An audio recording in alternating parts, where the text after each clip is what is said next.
The fire-breathing mayhem of TORC, the Off-Road Championship, thunders back into Redbud for another round of Edge of Destruction dirt racing. 3 classes of raw horsepower are getting ready to clash. Pro Light, Pro 2, and Pro 4. And all drivers are looking to stake their claim as the best on dirt. Last time in round 9, this dirt short course threw all it had at the Bruce blasted drivers, and they returned the offer in kind.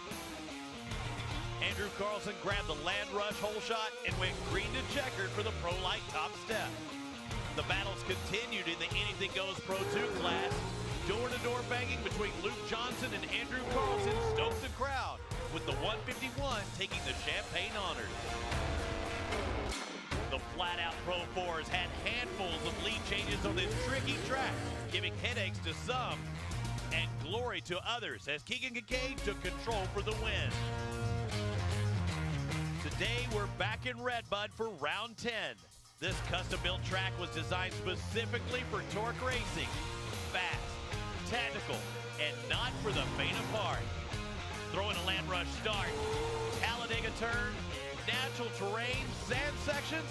With all its features, Redbud can throw a few surprises into the mix and shake things up. In just a few moments, the motor screaming, dirt exploding, rock dodging, air it out action is about to get the green flag. This is TORC, the Off-Road Championship, and we're just a few ticks away from the Rumble at Redbud.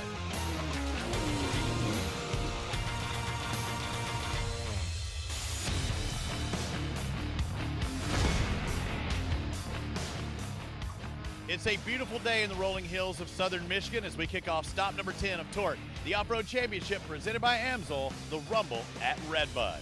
Hi everyone, welcome to Redbud. It's an American motocross staple and also in short course off-road truck racing. I'm Robbie Floyd, joined by the man who's won here at Redbud in motocross. He's won here in TORC Series races, Ricky Johnson. And RJ, we didn't know really what to expect at round 9, the last stop, a brand new track. We knew it was sandy, we knew there were elevation changes, but really I think the most difficult part was hitting those turns lap after lap consistently. Well, Robbie, the TORC crew does a great job grooming the track, making it perfect for the first couple laps, but the dirt deteriorates and starts to go away as you race. Where it was slippery at the beginning becomes tacky. Where it was tacky, it becomes rough. So you have to change your line constantly and adjust to the deteriorating track, and that's what makes great racing. You have to make those adjustments, and you have to be a special kind of driver or rider. There's a man who's raced here on 2 wheels in motocross, 4 wheels on quads, and also in TORC Series trucks. That's Cam Reimers, and he's caught up with Kate Osborne. And Cam, out of those disciplines, moto or quads, what do you lean on information-wise for this truck? Well, I mean, my background is a lot of years in ATV motocross, so even coming here to Redbud, all the other tracks, really lean on the instincts from that when you get locked in a line, rolling through a turn, exiting a turn really, really smooth, and finding the right spot and when to pick up the throttle. Attribute a lot of that to the ATV motocross days. All right, let's take you to the track. In round 8, you got 3rd. Round 9, you got 2nd. So in round 10, what's it going to take to get on top of the box?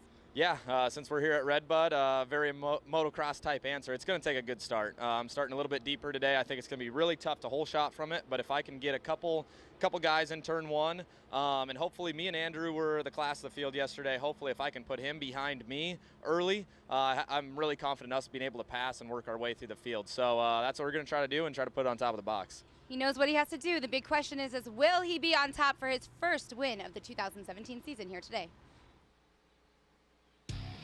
As you look at the Redbud track on this beautiful afternoon, slight breeze, sun coming out a little bit more today. Things might dry out a little bit later, but they're throwing plenty of water on the track as we prepare for the first race of the afternoon. The Pro Stock UTVs coming up first. One thing about this particular track, Ricky, is it's brand new and it's going to be gone tomorrow. Well, and it's changing every race. You know, they've built fingers. In some places they built them back up to make them a little bit heavier, a little bit to distract the drivers from going to the inside, and they're always rebuilding it. But the one thing that's awesome about the UTVs is that they're so small on this track that we've seen sometimes 3 and 4 cars wide. So they get ready for some racing. As you see those UTVs on the line, the smaller wheelbase, the lowest horsepower of all of our disciplines today that you'll be seeing. Now, they've had sportsman racing throughout the day as well, but these are the pros. They are, quite adept at racing no matter what they are. And some of the guys you'll see in here, including Jake Lunderby. We Zach see CJ Martin. Greaves, right, Zach Martin. There have been pros in other disciplines as well. Exactly. And a lot of people look at if you haven't driven a UTV in the past 10 years, they are light years different than what they used to be. The Yamahas that you see in the first four rows there, they're a sequential shift. They're a two-cylinder. They're normally aspirated, but they're so much fun to drive because it's like driving a little Pro 4. See, the 947 on my list has him as a Can-Am, but that's another Yamaha of Kenny Mash on the inside, a motocross guy, and he was fast yesterday. I believe one of our biggest movers throughout the day period. I believe he made up 8 spots on the field, but find your favorite drivers. They'll be listed up at the top. The hat, as they call it in television, up at the top of the screen. But Jake Lunderby will be on that front row next to Kenny Mash, Dylan Poynton, Blake Enlow. I know I screwed up your name yesterday, Blake, one time. My sheet had Enlow, and it threw me for a fit the very first time. But Blake Enlow was up there in that top 5 throughout most of the day yesterday. And you see, there's one of the most challenging portions of the course for the lower horsepower vehicles, the uphill doubles. Exactly. So they have to get a really good run through what we're calling the Talladega turn. It's a giant sand berm here at Red Bud, and the drivers get a good run coming down through there. We talked to CJ Greaves, and he said with a stock vehicle, you got to time everything just right to get down the back side. Most of the guys are bouncing off the top. They have great suspension, but when you put all of that, you case it on top of that jump, it is one hard hit. Talked about Enlow and 4. CJ Greaves and Zach Martin will start on that third row. Watch out for both of them. 2 very fast drivers. Both guys on the podium, top steps of the podium at the last round. Let's see if they can move up today. All right, this right-hand turn, you'll see a couple of flags just in front of him. That's the acceleration zone. This is a 10-lap race with a competition caution in the middle. Lunderby sets some pace on that inside, but a good jump by Kenny Mash as well. But they will head into a left-hand turn, so Mash will be out of position.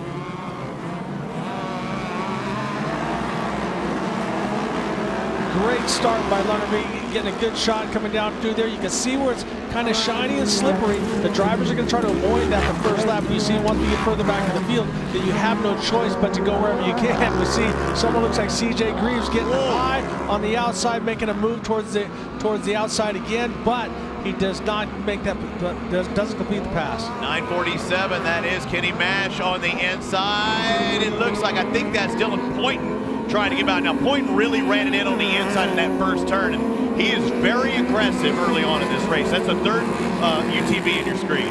But it's amazing when you see, it's just like in stock car racing, when you see 2 drivers go banging back and forth, it slows the pace down because neither of the drivers is in the best line. And right there, bump and run. coming into it, that's Mash, does a little lean and actually got on the bicycle and used Poynton to help keep him from rolling over. And that really helps CJ Greaves, who now is going to move up one spot. That's Greaves with that big monster emblem on his back. Ooh, tough times there for, I think, Enlow. He gets to get far to the outside. Zach Martin back there, you see him as well. Greaves has worked his way up, though, inside that top 3 pretty early on, so he's already passed 2 or 3 drivers. And he's a driver who has yet to lose a Pro Stock UTV race this season. Well, if you're a student of the game and you want to learn how to race, watch CJ Greaves at this point because he's so patient when he comes into the corner.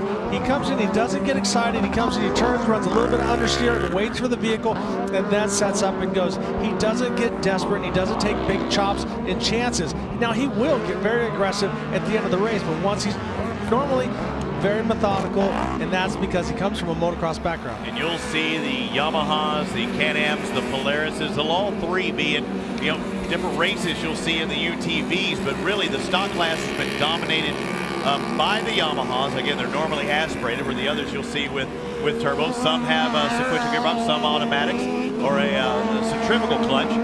But right here, you're seeing Jake Lunderby pull out a little bit. You're seeing CJ Greaves trying to put the pressure on Kenny Mash, and Mash not backing down. And this is almost like a new UTV to him because his other one was so twisted up, they had to chop off that front end and build a new UTV again heading into this round.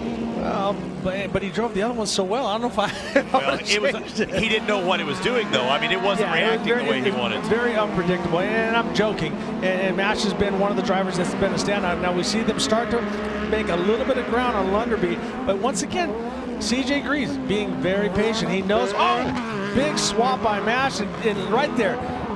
in position to make a pass, and it's not necessarily going to happen there, Ricky, but I mean, CJ was in a good spot to run it in there. Yeah, and CJ knows the rules of the game. We're going to have a competition yellow, and here we see Mash getting up on 2 wheels again, running very, very aggressive, and CJ Greaves waiting for that mistake. CJ doesn't want to throw it in there on a guy that's doing exactly what Kenny's doing in front of him, does he? Well, you don't want to be on the outside of a guy that's going to roll on top of you, because we already seen him use pointing one time once he got on 2 wheels, but I love a driver that lets it all hang out, and Mash is definitely doing that. Now, some of the turns may look a little different. I know you were working with Jeff Nordstrom and talking about that, trying to open up some of these corners and maybe give a little more inside on the exit so it gives a guy an option if he's trailing that leader. Exactly. So when you get to the apex of the corner, if you open up that inside, which some of the guys were doing anyways, you see the big white tire down there, it gives the guy using the outside to get to run up the inside on the exit. So these guys are using every square inch of track out there, but CJ was right. Both of these drivers using the cushion very, very well.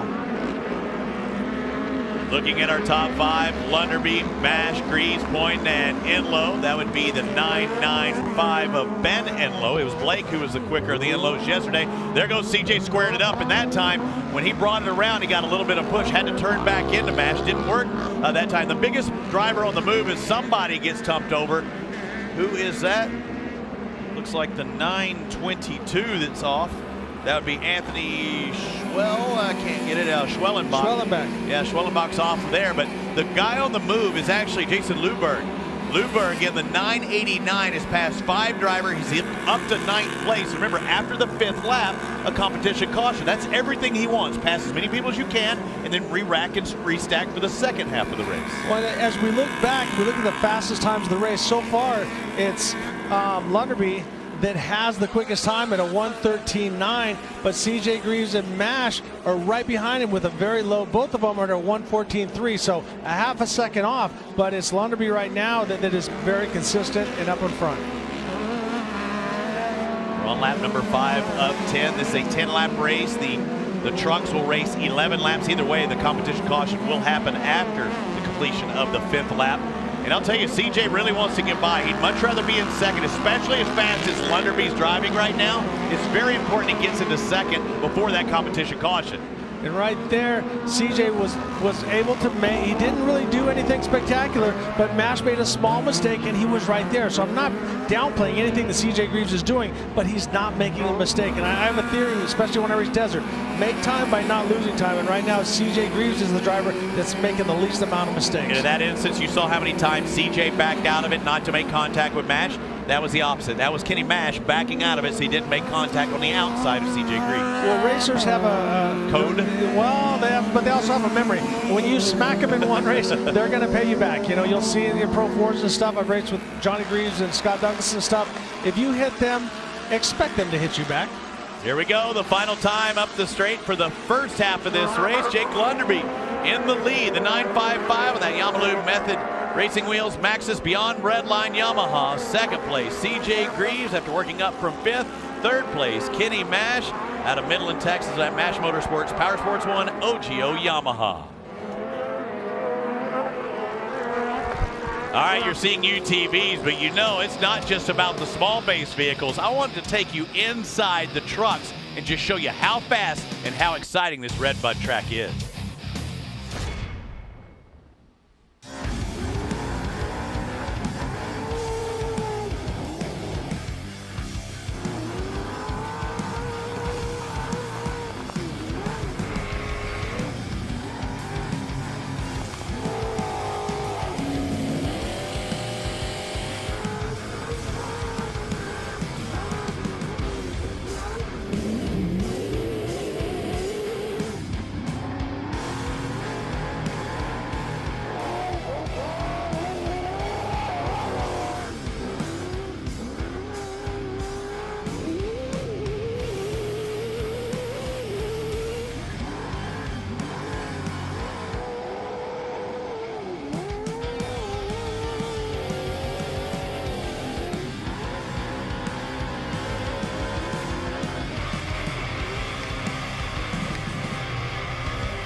Cool sights there in the trucks and the cabs of those vehicles. A cool sight seeing our Yamaha Pace vehicle here at Red Bud. Stop number 10 of TORC, the Off-Road Championship, presented by AMSOIL.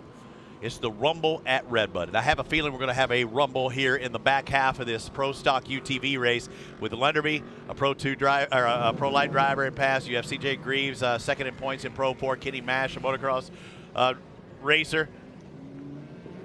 Enlow in fourth, Zach Martin in fifth spot. We haven't said anything about Zach Martin in the red machine there. That Yamaha is something we haven't mentioned yet, but maybe he'll turn it on the second half of this race. Dylan pointing back there in seventh. Blake Enlow now into sixth. Green means go. Time to fire up the last 5 laps of Pro Stock UTVs. What a surprise that time. I mean, swinging way wide his match. And it really actually set him up pretty good, but I was surprised he opened up that inside. Well, I think his spotter let him know that he had plenty of room. There was enough room behind him that he could open it up and try to get a run on CJ. But we're watching the suspension, and I like the way that Johnny and CJ have that Yamaha set up, because it seems more balanced. It's not kicking quite as much as Mash's. As Mash comes through, it kicks to mostly on the downhills on the jump, so keep an eye on that. Again, you have different settings. Several different settings. The amount of shock compression you have the compression. You also have the rebound, the things that they will adjust. And I'm sure some tweaks were done between day 1 and day 2 as they're here at Red Bud. Right now, Jake Lunderby, he has a similar vehicle, almost an identical vehicle as the second place driver in CJ Greaves, and actually Kenny Mash for that matter just behind. If you got take a second and watch the front tires of CJ Greaves. It's hard not to watch everything, the dirt and stuff flying, but pay attention to his front tires as he comes into this left-hander behind Jake Lunderby. Watch, he'll push for a little while, and he's very patient. He waits, and then he doesn't get too far sideways, so it gives him a better run coming off. But we're seeing Jake Lunderby driving a little bit more like a sprint car, a little more loose, but it's a harder way to drive because you're on the edge so much. It's a lot of risk. Yeah, you're running more on the risk, where you see CJ runs with a little bit understeer, and see he waits, and then he gets looking for a run underneath, and that's gonna, Lunderby's spotter's gonna let him know CJ's running low in that last turn. And that's a preference between drivers. We can talk about it in trucks throughout the day too. It's a good battle back there in third between Mash and Ben Enlow. And somebody's on it. That's not. It is. Is that Zach Martin? I'm seeing red or orange, and I don't see him on my list. Or is he? I can't tell. We'll try and get you that here in just a moment. We'll find out which driver that is in just a moment. Let's take a look. Just looking at the replay, the drivers come in. It's not Martin. They get on top of each other, and it's a little bit sideways, and over he goes. So that's actually a very soft, if you're gonna roll a car, that's a very, very soft way to roll the car. And we apologize that we cannot see that number, because there's Martin right there. He's in the dice. Racing back uphill one more time and looking for the lead. CJ still not able to do it. And what is going on? Lunderby, Greaves, Enlow, Mash that last time around. But man, it's really Zach Martin that's moving on. It's Lunderby and those two guys. Lunderby and Greaves are out in front of this group. This is a race for third, fourth, fifth, and sixth. A great race nonetheless. So the track crew trying to get everybody up and out of the way. And that's the thing, is when you're driving, this works for you sometimes. If you're behind, you're not supposed to make up time. When it comes to this, Rob, you're supposed to leave with the same amount, but you never do. If you're the guy following, you're always trying to squeak up, grab a couple extra spots, and get closer to the guy when you take off and go green again. Are you surprised right now? You're seeing Jake Lunderby actually ghost. He's trying to leave. CJ Greaves doing a pretty good job of it right now. I didn't really expect that. Well, and Lunderby was very, very fast when it came to the pro lights, and was very aggressive on motocross. And we're back looking at Martin and Mash going back and forth. Martin looking to the inside, and he works his way past Ken Mash. Mash dropping back once. Martin moves up. Again, the last round, CJ Greaves took the victory. Zach Martin was second. Jake Lunderby third. We're almost seeing a flip-flop of that today. I think there's something wrong with Mash, because he was running so strong, and you can see he's just getting pulled down the straightaway. So something's gone wrong. That vehicle's not pulling quite like it was before, because he was giving CJ and Lunderby fits at the beginning.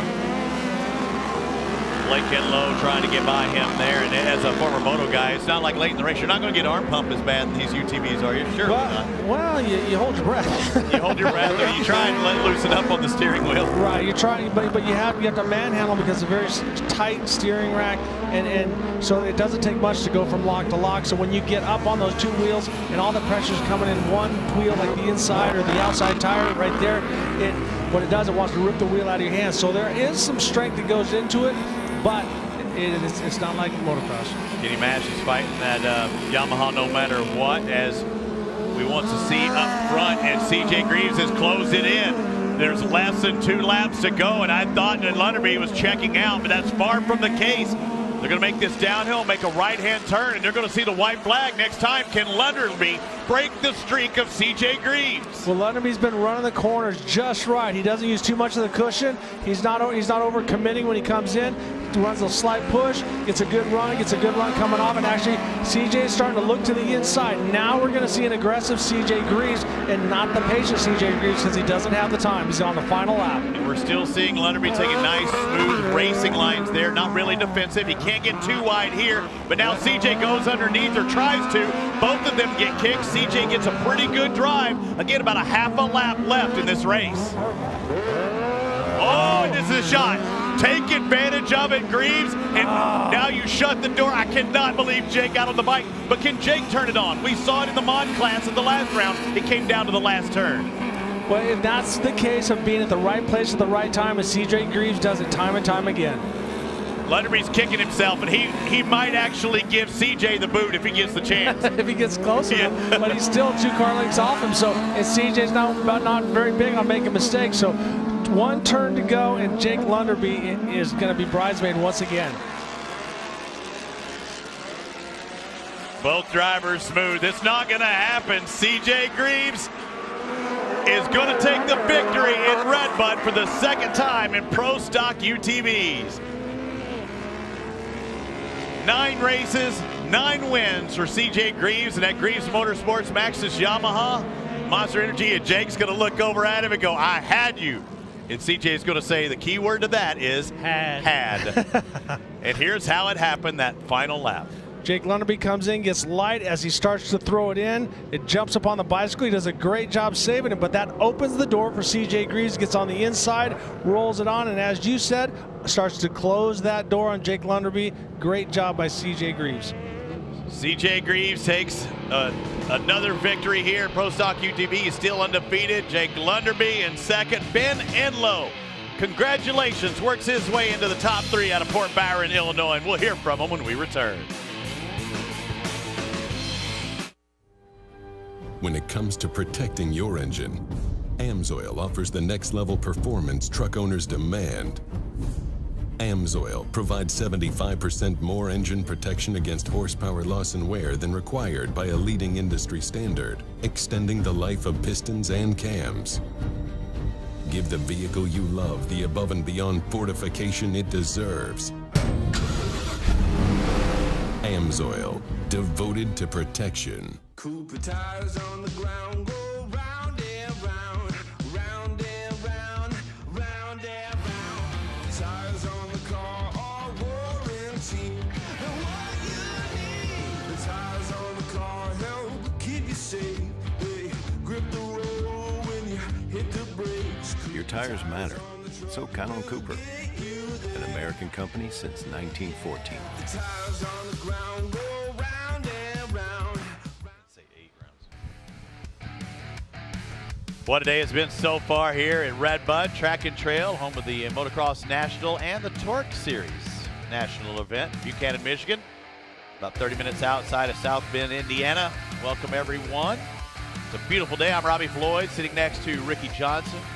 3, 4, 5 time. I don't know how many time TORC Series championships you have, Ricky, but I know you've got a bunch, including wins here at Buchanan. Let's send it down to Kate Osborne. CJ Greaves takes his 9th victory of 2007 in the Pro Stock UTVs. Come over here. Get up here. You deserve to be up here. That was all you. One corner. CJ is saying 1 corner there to Jake. I mean, for you, how much fun is it seeing a guy that you've mentored, that you guys live with? This is one of those times that you brought him back up on the roof. Why?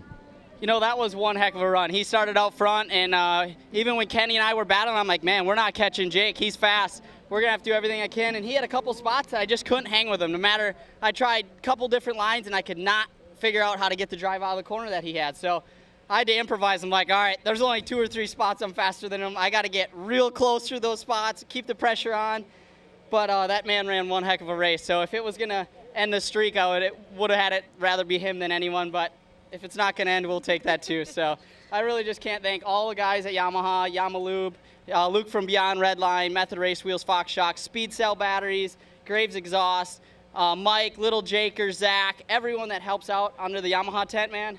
These things are on fire, and we're not going to cool them off anytime soon. You guys can tell that was one fun race for both CJ and Jake Lunderby. That's right, Kate. And, yeah, 1 corner. That's what he was telling Jake. If you'd have kept your head together for just 1 corner, Lunderby wouldn't have finished second probably. He did just that. As you see the unofficial results, Luberg worked his way up to 7. Kenny Mash dropped back to 5th, but still a solid finish for him. Blake Enlow, again, another solid drive this weekend in 6th. It was close for Jake Lunderby. I mean, it's a 10-lap race, and he led about 9.5 laps of that race, but he finishes on the podium for the 3rd time in a row.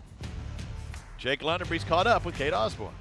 You know, Jake, you got to talk about that mentorship from CJ there and climbing on not only his hood, but getting out knowing that you could have had that race there. He said that you had it through the corners. What did you really have on him today?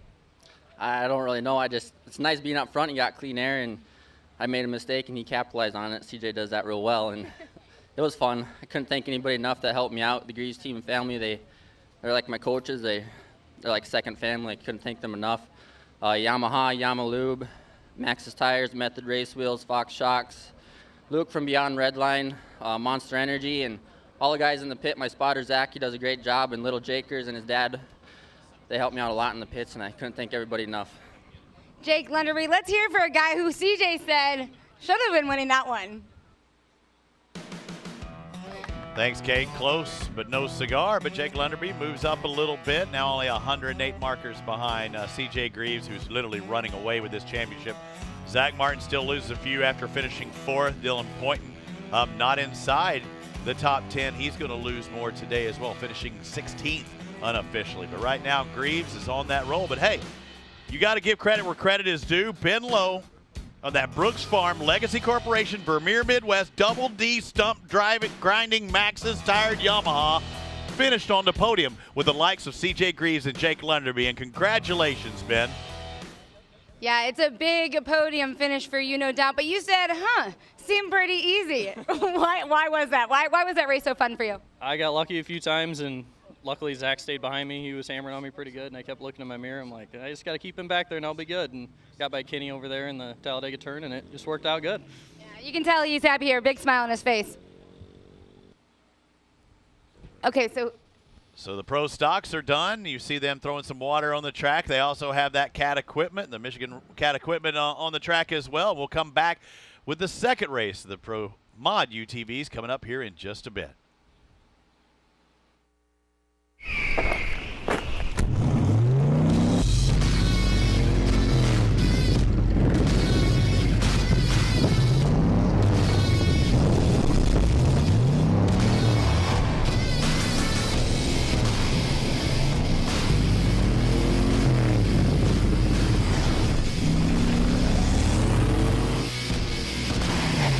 Turo Trailblade Tires, the weapon of choice for wherever you want to go. When it comes to guarding your engine, AMSOIL offers the next level performance enthusiasts demand. AMSOIL provides 75% more engine protection against horsepower loss and wear than required by a leading industry standard, extending the life of pistons and cams. Give the vehicle you love the above and beyond protection it deserves. AMSOIL, devoted to protection. Beautiful day, beautiful dirt here. It is a former motocross racer, albeit at an amateur level. All racers look at the dirt. Man, That's some pretty dirt they have there at Redbud. We have a term called chocolate cake. And that's so what it who is. doesn't like chocolate cake?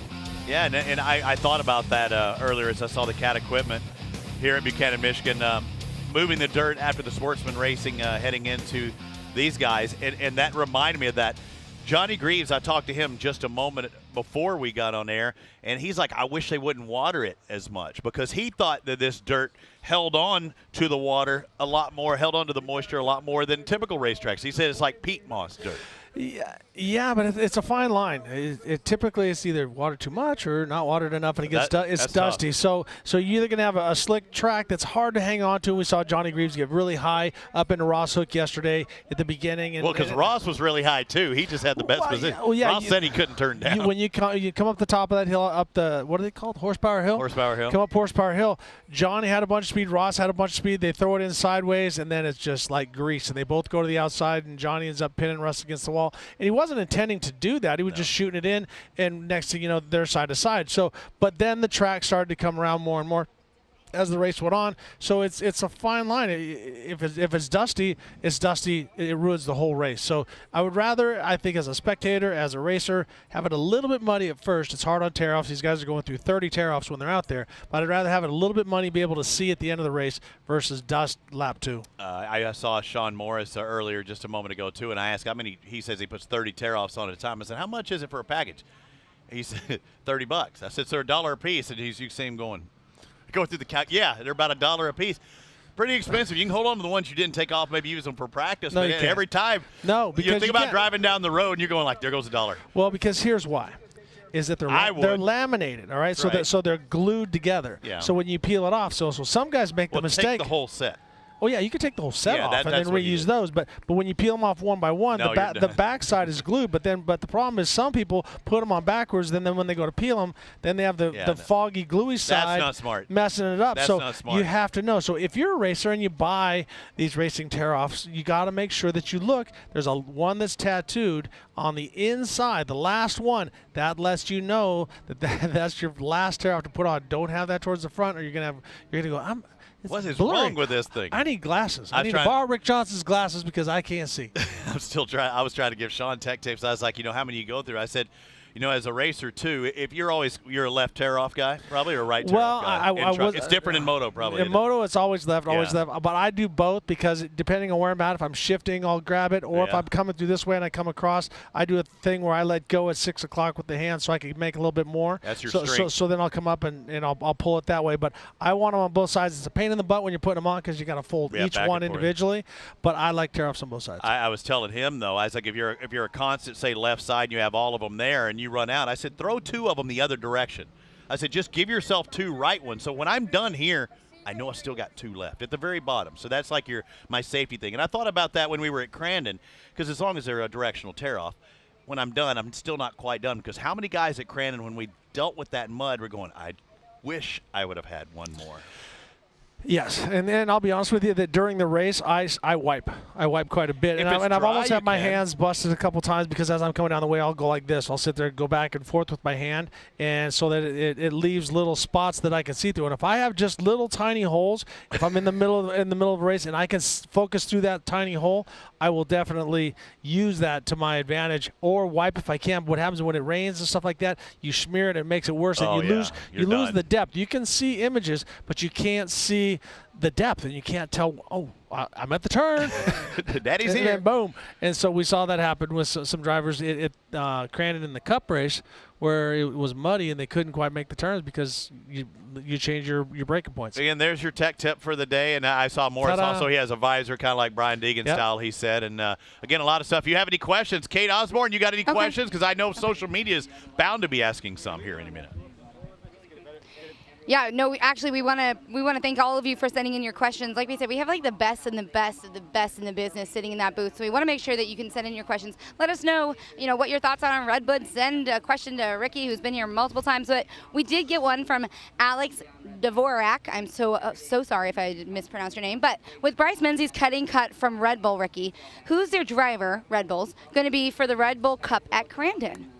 Ooh, man, hitting you with a hard one right off the bat. Yeah, seriously. So that's news to me. Bryce Menzie got cut from Red Bull. I mean, from what I haven't heard that. I know that he's been racing over, and he raced over in China to Russia. He just did that long rally for Mini, and I'm pretty sure he's scheduled to race Pro 4 there. So he's not going to, from what I know, and I'm not gospel or anything like that, even though I'm wearing a Red Bull hat, and Bryce and I were teammates on Red Bull, but from what I know, he's racing Pro 4 at the Cup at Crandon, but this is news. I mean, hey, if you know something we don't know, Kate, who's your source? Alex. Kate, Alex did he say Dvorak. he said that Bryce is cut from Red Bull? Hey, you know, we're just reading what they said. No, I'm tracking with you. So Alex, if you know something that I know, resend that. Devil's advocate here. If forgetting that part of it, who else do you think Red Bull could bring on? Who do you think a good driver fit with Red Bull would be? I think Luke Johnson is a great fit. Wink, wink. No, and this is not me being biased. This is me being a young driver that has stepped up in the Pro 2 division and is doing good and is kind of deserves a shot. And I went from Pro 2 to Pro 4, and it's a much easier transition. We saw Keegan Kincaid jump in Mike Jenkins' truck and was immediately fast. Right. We saw myself move into Pro 4, and I did pretty good in it as well. And now we're seeing Keegan from last year to this year. He won yesterday. So I think we need to see a young driver. You know, some people I think they're baiting me and say, oh, they should put Rick Johnson in there. We're talking in the third person here. So if they gave me if I got the call, absolutely. I'm sorry, TORC, and I'm sorry, Robbie and Kate. But if they said, hey, we got a truck ready for you, you're going. And you think I'm kidding? He would love to be in the truck. I know. I know that's really your passion, and you enjoy talking about this, Kate. But he would love to be in the truck. But yeah, I think. I want to see some new guys come up. I'd like to see maybe a Mitchell DeYoung who's doing unbelievable in GRC. It's all-wheel drive vehicle. Didn't he come from off-road? He came from off-road, and he did junior karts, and we got him lined up with Colby Rodriguez. When it came to, don't hurt yourself. Dude, you say I win so. Well, and Ricky, to your point, I agree. I think crossover athletes like that, it's so cool to see their skill set from on a road course, a street course, a rallycross course, into off-road, and vice versa. I think it really brings out the best in the athletes. For sure. And yes, we've seen some crossover guys. We saw Travis Pastrana. We've seen Tanner Faust. We've seen some guys come over to do this, and it's not as easy as you think because these are such big vehicles. We saw Grant Langston. I heard somebody said that Grant told me he raced and rolled it literally in the first turn. James Stewart came to do it. Ricky Carmichael came to do it. Jeremy McGrath is still doing it. He's doing very well in the other series. In the Lucas series out west, has not won the championship that he's been so chasing, but has been always a top 3 guy. So there's been some crossover guys, but we haven't seen them take it serious. We saw Tanner Faust come in, dabbled a little bit in it. He didn't do as well as he wanted. We saw Travis Pastrana come in. He got on the podium in Chicago in Pro 2. We saw Ricky Carmichael, Pro Light, didn't do as strong as he would have wanted, and James Stewart also was fast, but they just did it as a fun and games. They didn't go full out. Right. All right. Kate, thank you for the questions. We'll hopefully get some more a little bit later. Again, hashtag TORC, hashtag Ask TORC. That's how I want to do it, or TORC17. Ricky, I see a lot of money in front of you there, and you still got it laid out. We gave the other wallet away yesterday. I got to throw some props to my mom. Rest in peace. On her folding. The Big D. I got crafty. I pulled it up some 20s, and there's still a lot more. There's still more. Yeah, more. Just let it go. Let it go. It's coming all day long. Vision Wheel. Take off your driver's seat. Oh, that was a different song. Yeah. But Vision Wheels. And I want to correct. I've been saying it wrong. It's Vision Wheel. Wheel. Wheel. Vision Wheel. Wheels. And that's me. Rumble at Red Butt. Backside is Bad Mofo. And the cool thing about this is that when a guy goes out to a club, Andrew Carlson's going to do it.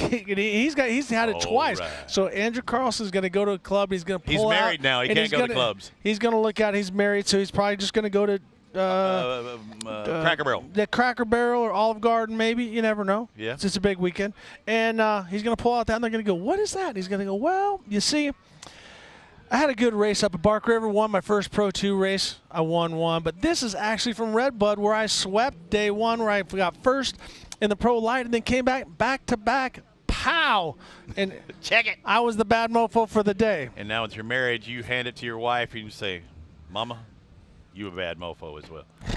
Well, that's it for that. We want to, you talked about some of the young guns and how you like to see Luke step up that and he gets a little help, DeYoung. But we also have some other guys here in the TORC series that are young guns in the sport. We've got this little piece I want you to check out. It'll be airing here soon, lasting through October.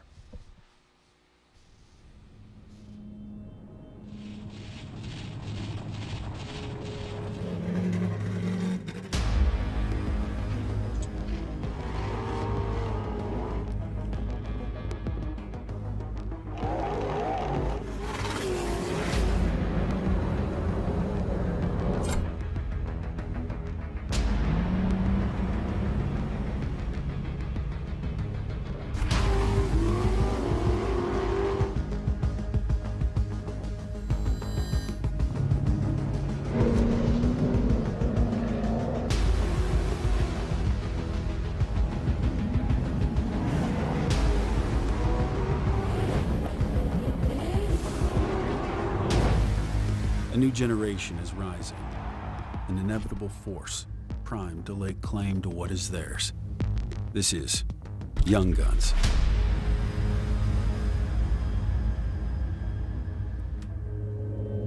For 41 years, winning drivers in all forms of motorsports have relied on VP Racing Fuels for leading-edge technology to optimize performance and power them to the winner's circle. Now you can get the same benefit with VP Additives, formulated for gas and diesel engines. It's race fuel technology for your daily driver and the perfect way to clean out your fuel system and put the power back in your drive. VP Additives are available at your local AutoZone store. For more information, visit vpracingfuels.com.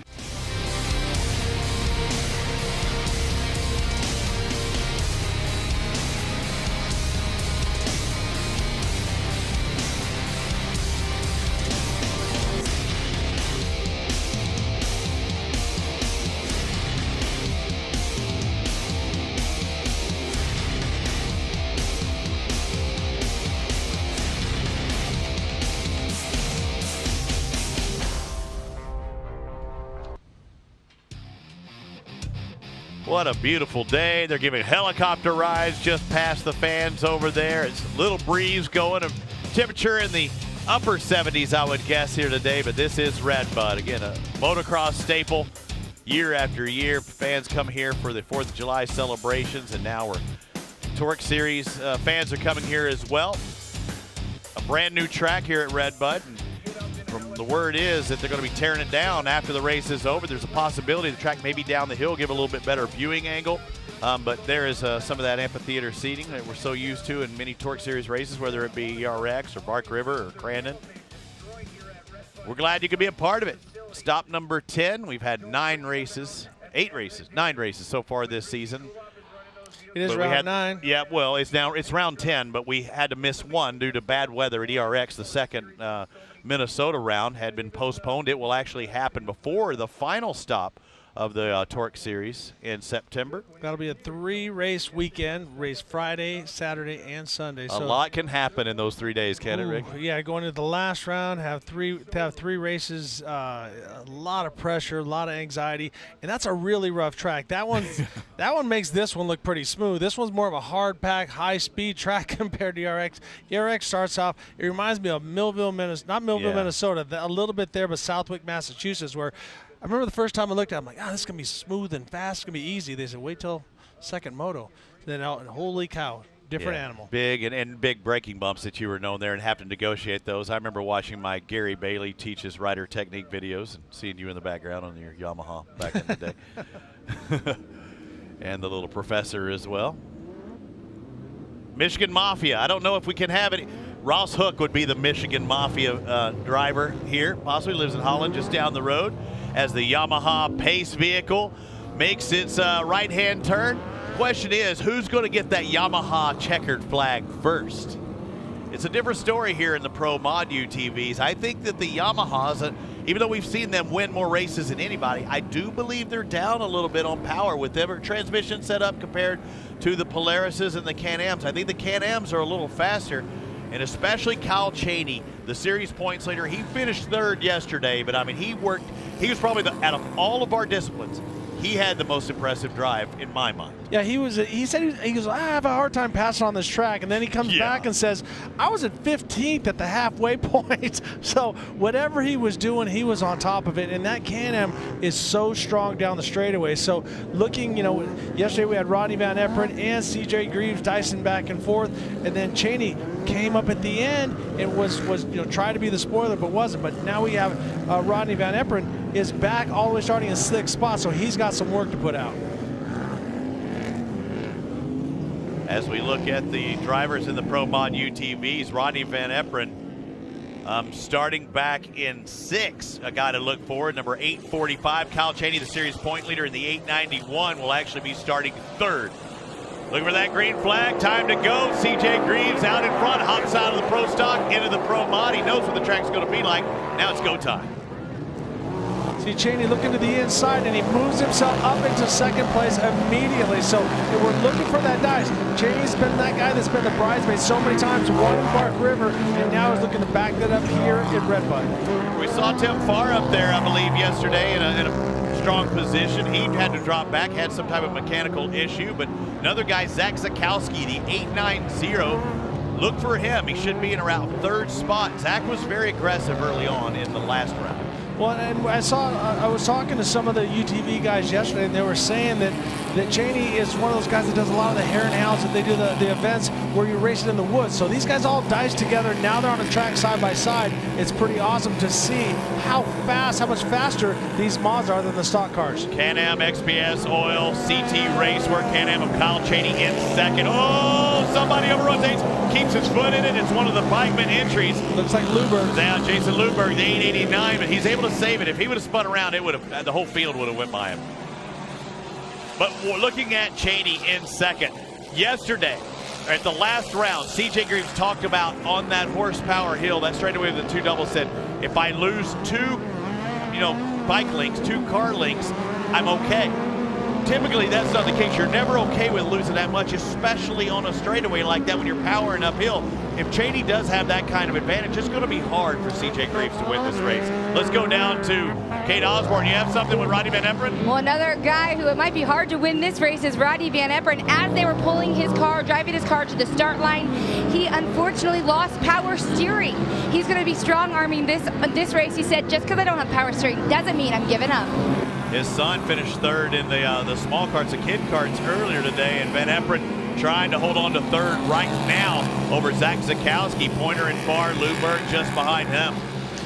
And so that's impressive. So definitely this power steering is not slowing him down, because he's went all the way from 6th place up to 3rd, and he's got a good run. And what he's hoping for right now is that Cheney and CJ Greaves start to take heat. Oh, we see Luberg spinning around in the back one more time. But back to finish that thought is that he's hoping that Cheney and Greaves start to hold each other up and slow each other down a little bit so he can catch up. But he does have that competition yellow. Yeah, if you're not going to, finish in 2nd, let's just say, if you're in a happy place with a gap in front of you, a gap behind you, I'm okay with that right now.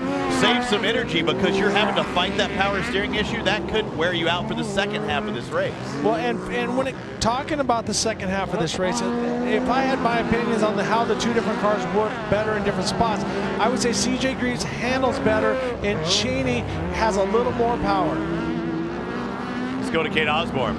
Kyle Cheney, I asked him what was it like to feel the pressure of points, and he said, he's been in points races before, and he's trying to not think about it. However, when he's in a situation like he was in round 9, knowing that he's in 3rd and battling for that position, he said, it's one of those things that you can't let it creep in, but it always inevitably does. Ricky, you know that one, right? Absolutely, and you can say, I'm not going to points race, I'm not going to do this, I'm not going to do that, and that's where you have to chase that demon out of your head. And it's surprising, because it seems like Cheney always wants to undershoot on the inside of CJ Greaves, and in this next turn, it seems to hurt him. They both come up on the outside. He starts out really wide, but then he turns in really early, and he runs hard over the finger in the middle. You can see, that time he follows CJ Greaves. So I love it when a driver makes me say the wrong deal. But in that particular case, he went over that finger and still went inside, which typically chokes that power. If you've got more horsepower, Why didn't he try and drive around him more? Yeah, that's something that I would be thinking, because if you look at the physical appearance of the cars, the Can-Am looks like a bigger vehicle. So in my opinion, I would run a bigger, swoopier line where CJ Greaves is trying to just run on the edge of the cushion and not get too deep up in there, because the cushion saps horsepower. We're on lap 4 of 10. You see somebody struggling going up that horsepower hill. Let's look at the differential. Let's see. Hey, he definitely made the downside a little better. Cheney did in second. But CJ not losing those 2 links like he thought he did yesterday. Cheney running a very strong line, but CJ just is running his own race, not worried about it. Both of those guys coming a little bit short on that step down, but it seems like CJ gets a lot of the corner done, and he gets it right at the very beginning of the exit. Sounds kind of funny, kind of an oxymoron there, but at the beginning of the exit, and that helps him get off down the straightaway. The thing you have to point out is this is the race for first or second, but in the championship points on, CJ's not in it. This is his dad's UTV. The guy who is trying to win a championship back in third, you don't even see him in the picture right now. We're still waiting on Rodney Van Eperen to come into that shot. Van Eperen was only, 11 points behind Kyle Cheney. Right here, he's going to lose 2 more. He needs to start making up ground. He had one mechanical problem in Chicago that's really cost him this title, or being a points leader right now. Right, well, Cheney is only a half a second behind, and Rodney Van Eperen is 8 seconds back. So I think you're going to see Van Eperen just basically hanging tight, waiting for the halfway, going to re-rack him, restack him, and then go after it. But Cheney wants to try to get in front because of the tear-offs, because of everything. When you're out front, it's a much stronger place to be. And how important also is it if he can't get in front with one more turn to go before that halfway point, if he gets in front, he could play the blocker. Now the under horsepowered machine would have to try and drive around, and that's probably not going to happen. A drag race up to the finish line, and it's going to be CJ Greaves in the lead by 0.3 of a second. Cheney in second. Look at this, the race for third, not much of a race, but still they're going to re-rack, restack. That's Van Eperen far up into fourth. Zakowski drops back to fifth. Schultz, Minerick, Reiner, Stover, and Simic, if it still holds, should round out our top 10. But still, we've got some young guns in the field here in UTVs and the truck as well. Let's take a look at the young guns of the sport of torque.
And that closing picture, one of the young guns, Andrew Carlson, as we were looking on board several of those drivers. And welcome to Redbud. Stop 10 of Torque, the Off-Road Championship, presented by AMSOIL.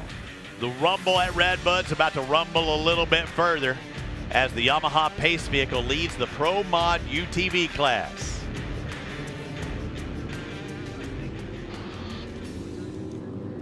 Nice, smooth, relaxing left into a nice, smooth, relaxing right, and then all hell's gonna break loose. And then basically pull the ripcord because it's about to go down. Yep, and Van Eperen still, he's in third right there. He wants to get by Cheney, and if he's been fighting that vehicle, I wonder if he was playing conservative because he knew he had those issues. Don't wear yourself out in the front end. If you're gonna be in third, you're in third. You know, now's time to really fight this for the next 5 laps and see what you got if you're Rodney Van Eperen. Now look, Cheney holding back just a little bit. Rodney Van Eperen right up on him, going, I'm not going to allow you to try to get away from me. And what's happened is Cheney's trying to time CJ, but CJ is pretty good at this. Watch, he's just going to hit it really hard, and he pulls about 2 cars. And Van Eperen had a pretty good jump in third as well. What's going to happen with Cheney? He's going to go inside, got the back end kicked up, and that when that rear end's up, it's really hard to brake. Yeah, when it bounces, what happens is you're trying to break a turn, but you're afraid to hit too hard because you could bicycle. Red Rover, somebody rolled over up there in that left-hand turn. But look at this, CJ's trying to get out in front and leave him. Good race for Ford. Tim Farr, he's on that outside, going to try and square it up. Farr digs in there, not going to get the drive here. Van Eperen holds on to third. Well, Van Eperen's what he's trying to do, if he's lacking power steering, is do as many straight lines as he possibly can. Taking another look at the rollover. Looks to be 869, I believe. I cannot tell. I think that's Stover, who's the rollover victim. What happens here? He's on that very inside. He's going to turn in. He's going to get on the bicycle a little bit as it starts. He gets up on the inside curve and up and over all by himself. So tough break for him, but it just wasn't able to see the inside and bicycle. It's hard to see Cardinal excavating when it's upside down like that, but the 869 is going to have to try and pick it back up and go. You see in the Monster Energy Graves Motorsports, Greaves driver, CJ Greaves, trying to win his first pro mod UTV race of 2017, as all of the race has been won by 3 drivers. Tim Farr won back in Chicago. Rodney Van Eperen has won 6 races. Kyle Cheney won at Park River just 2 races ago, and Cheney back in second, and CJ's pulled out a little bit. Yeah, see, as I was saying before, CJ's chassis seems to be working a little better. He's got the Fox shocks on there. They do a lot of testing. Johnny has been one of those guys that's tinkered with shocks his whole racing career, from motorcycles and now when it comes to side-by-sides and also trucks. So Johnny's got that chassis working very well. When I say chassis, I mean everything from how everything is working together. The powertrain, the shocks, and everything. He's really putting it down. And as it gets rougher, it's going to help him out. Is that Farr that's moved up? What are we looking at here? I'm trying to see there. Oh, no, there goes Cheney. Van Eperen still in third. That's Farr and Zakowski. Zakowski in that spot. And when we talk about a lot of the Yamahas doing well, Van Eperen first and third are on the Yamahas. CJ doesn't have the full mod going. I think the bottom end is still stock. The top end's pretty good, but the thing that I don't know why, if you're in the business of whoever the cams are for those things, evidently it's been a 2-month wait, and they're like 1,500 orders behind. So if you're making mod cams, you're making money right now, but you got to produce. Rodney Van Eperen getting a little competition from Farr, looking on the inside. That's not exactly the safest place to do it, but I love that he's willing to put pressure on all the way around. Van Eperen really slow and trying to make sure he held that inside line. I think he went too slow trying to go underneath. And you see Farr with a little bit more drive, but he's set up on the outside once again. So we got Yamaha, Can-Am, Yamaha, Can-Ams right now. So the race for first and second and third and fourth is between 2 different manufacturers. And that, I think that's really cool to see. We see it in motocross with Yamaha, Suzuki, KTM, Husqvarna, all these different brands. And here we're seeing multiple brands dicing for the top 4 spots. Travis Pointer typically up in front is a top Polaris driver, but he's out of this race. It looks like Drew Schultz, top Polaris on the Bikeman entry, and Schultz currently in 9th.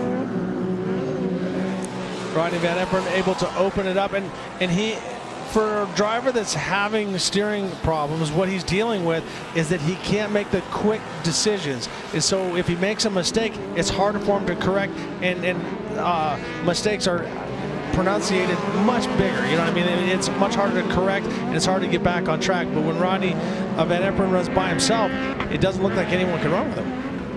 And you see on the outside, Farr trying to get outside to go inside, way wide there. Now watch for this move. Does he try and drive around? That's a lot of fluff there, but look at this drive. He's going to get exiting the turn, but he's still outside. It's going to be a drag race up the hill to a right-hand turn. Do you stay all the way outside, or do you try and square it up? The answer is he tried squaring it up. And Zakowski's okay with that, because one of these guys is going to make a bobble, and he's going to pass one of them. Oh, Rodney gets in the fluff. Yeah, as you can see, the bumps are starting to get so bad that these guys need to start timing them almost like small jumps. You can't just hit them just bump after bump, because you can see how small the wheels are. They're like 14 inches, and you see that's a lap driver getting out of the way. Bowling next thing in the track. Good job by him. Very respectful for those drivers. There's a race going on. You're not in it. Get out of the way. Exactly. You're not having a good day, so the karma definitely comes your way next time. Next time when you're the guy up there dicing. But what I think here we see the white flag is out.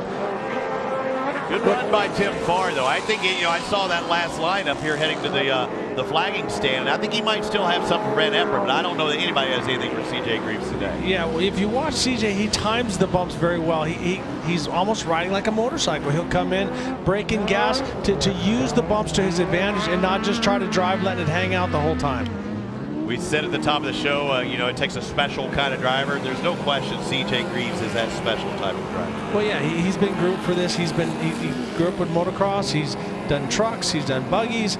You name it, he can drive it. So he's very, very, very comfortable in this. If you've seen some of the Instagram posts between him and his father, Johnny, that he's out there racing around in the ice in the winter, and now he's racing in the dirt up here in Redbud. And he's a young gun at 22 years of age, not going to get tired. He's going to be racing in 3 different pro classes, making his way up that hill one more time in his first Pro Mod UTV victory.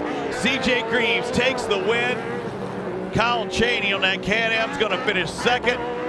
Third place still to come across. They were some 10 seconds behind Greaves, but unofficially Rodney Van Eperen takes it just ahead of Tim Farr. We'll hear from our top 3 when we return to TORC, the Off-Road Championship, right after this. When it comes to protecting your engine, AMSOIL offers the next level performance truck owners demand. AMSOIL provides 75% more engine protection against horsepower loss and wear than required by a leading industry standard, extending the life of pistons and cams. Give the vehicle you love the above and beyond fortification it deserves. AMSOIL, devoted to protection.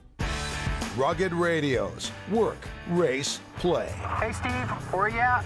Experience clear communications through headsets or helmet kits. I'm up on the hill to your right. Oh, there you are. Talk vehicle to vehicle. Keep the radio contact going. Copy? Talk to passengers. Copy that, I gotcha. And stream your favorite music. Complete communications for UTVs, base camp, toy haulers, or off-road vehicles. Rugged radios, the authority in communications.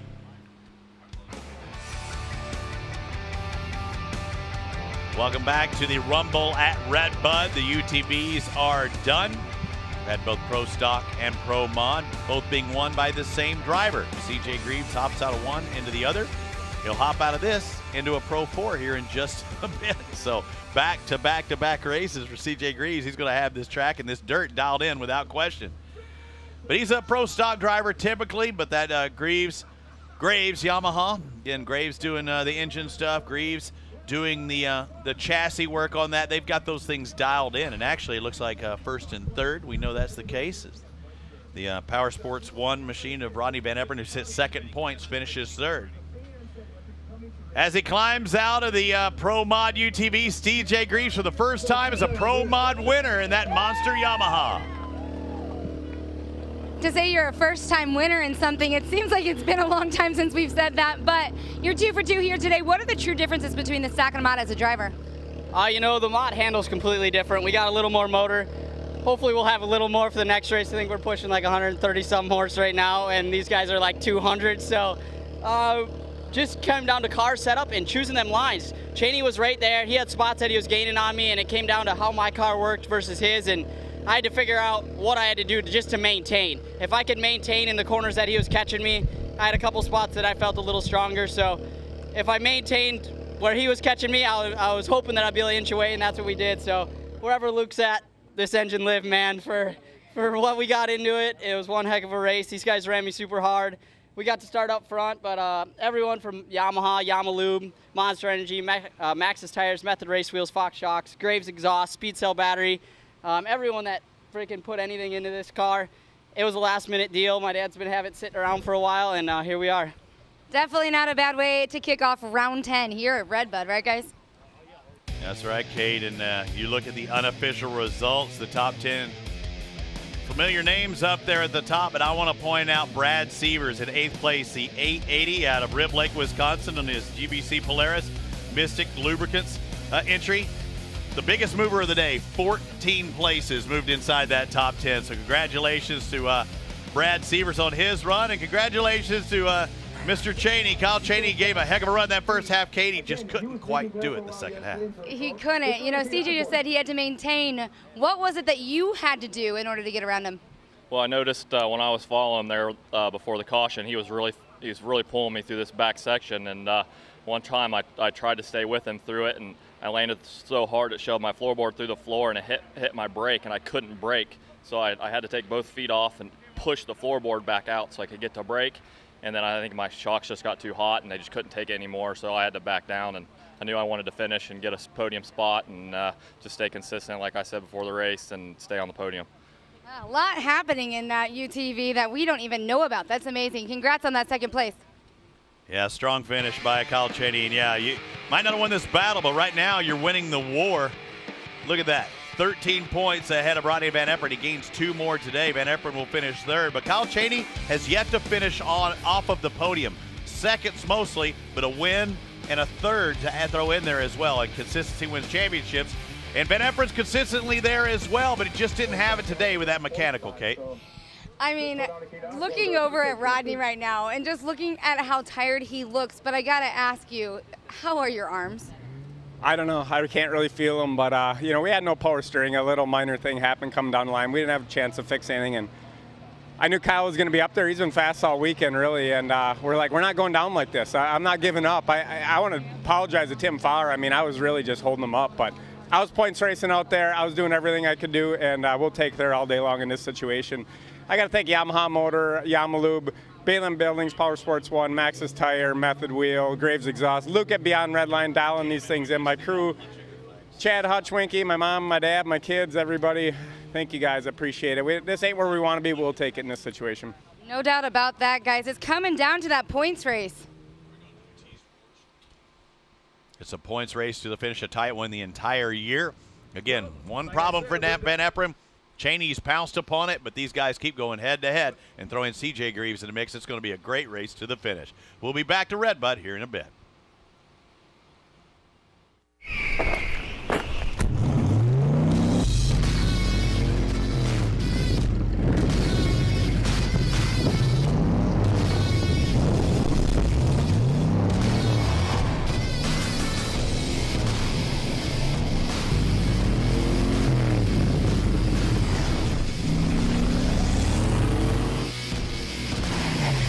Turo Trailblade Tires, the weapon of choice for wherever you want to go. Cooper tires on the ground go round and round, round and round, round and round. Tires on the car are warranty. And what you need, the tires on the car help keep you safe.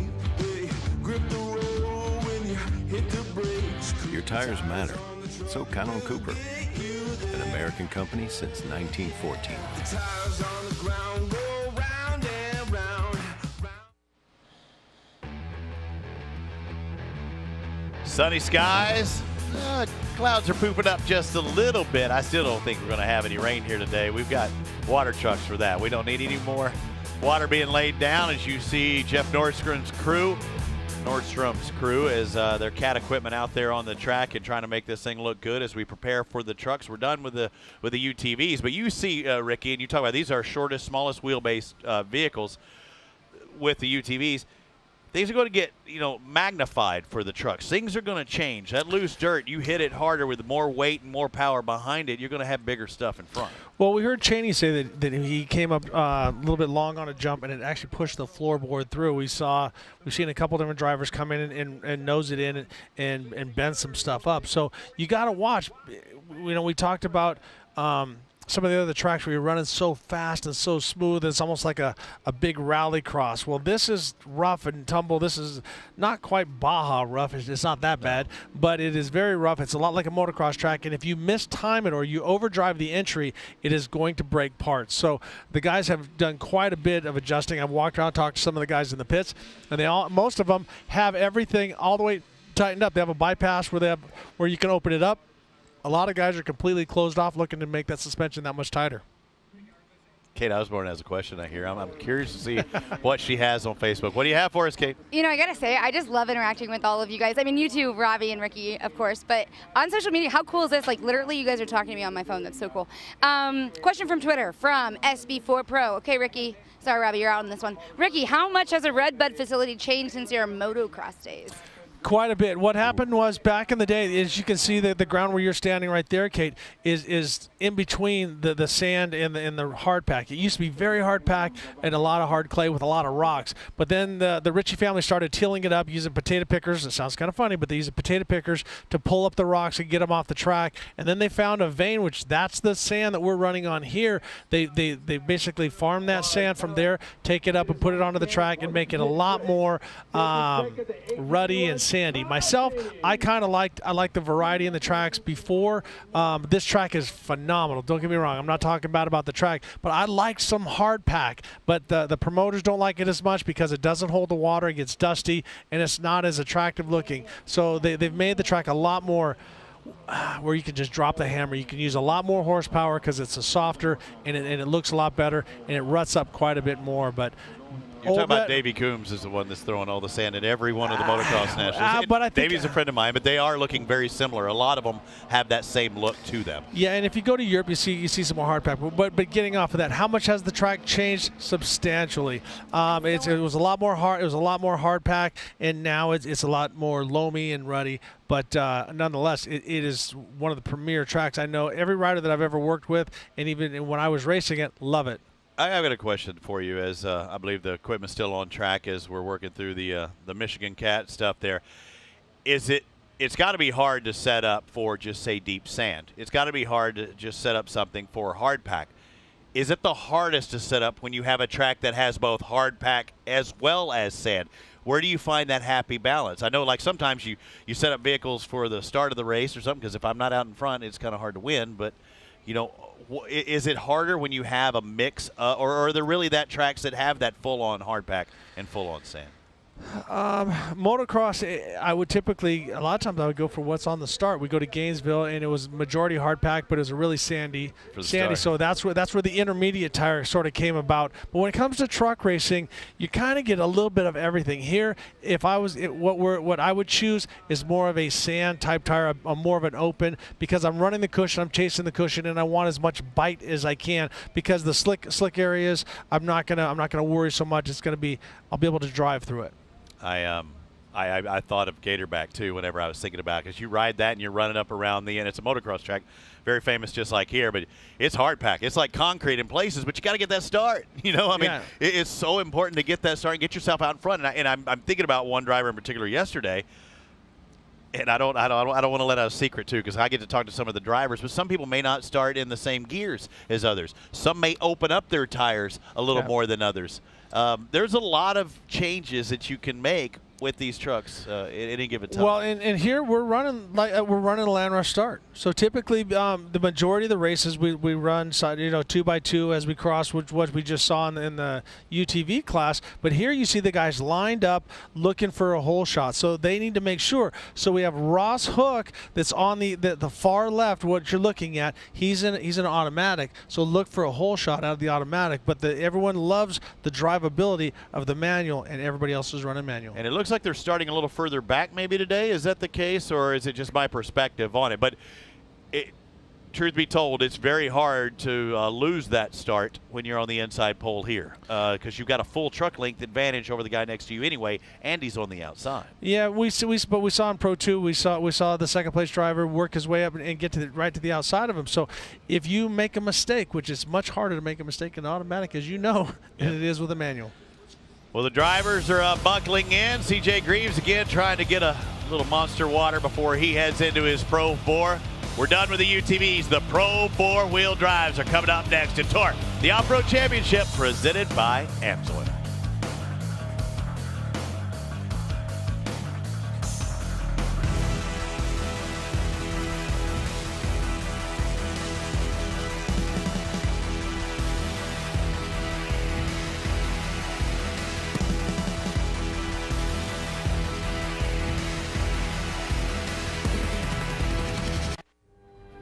When it comes to protecting your engine, AMSOIL offers the next level performance truck owners demand.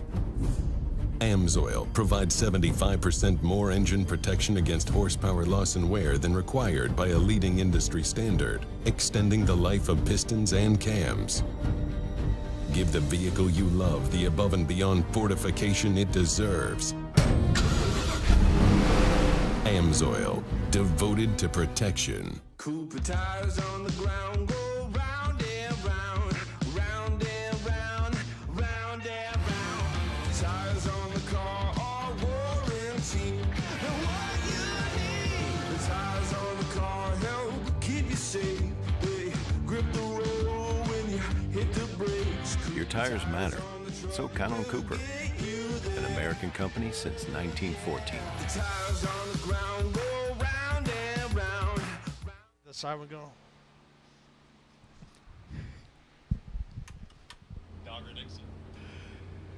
As I'm sitting next to Ricky Johnson, my name's Robbie Floyd, and I'm getting motocross riding techniques. Ricky, we're talking about starting techniques back in the day. And let's just say Ricky was a lot better at it, a lot faster than I was. But Johnny Greaves, a former motocross pro who's raced at this track at Red Bud. I think he finished here in pro back in 1986.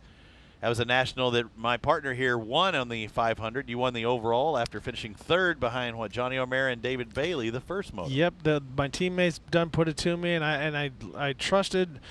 Roger DeCoster was working for us, and he said, "Reenact that again. How'd it go? I'm Ricky, you're Roger." Ricky, I have the setup. I see what your problem is. And then me, Roger, I'm completely lost. Change whatever you want. And then how did that go? Changed the forks and the shock, and I think even the pipe. And I went out, hole shot it, and Johnny and David had problems, and I won the overall. So thank you, Roger DeCoster, and to all those young guys out there, listen to your mentors. Yeah, the world champion Roger DeCoster. I know he was your team manager at Honda. He's been at Suzuki. He's been at KTM. As far as team manager, wouldn't you have to say he'd be I'm on two wheels, be the best guy ever? I'm going to put it up between him, Dave Arnold, who he worked with. It was a great duo between the two of them, because Roger was more of the riding coach and R&D guy, and Dave Arnold was our manager. So between the two of them, they were so great to work with. But Mark Blackwell, who was way back in the day, I think he upped the team manager stuff with track maps and coaching riders, because he started the Suzuki school as well. So Mark wasn't just a great rider; he's a great businessman. I think he's working for Polaris now, or he's doing all kinds of great stuff. But he was one of those guys that was right up there.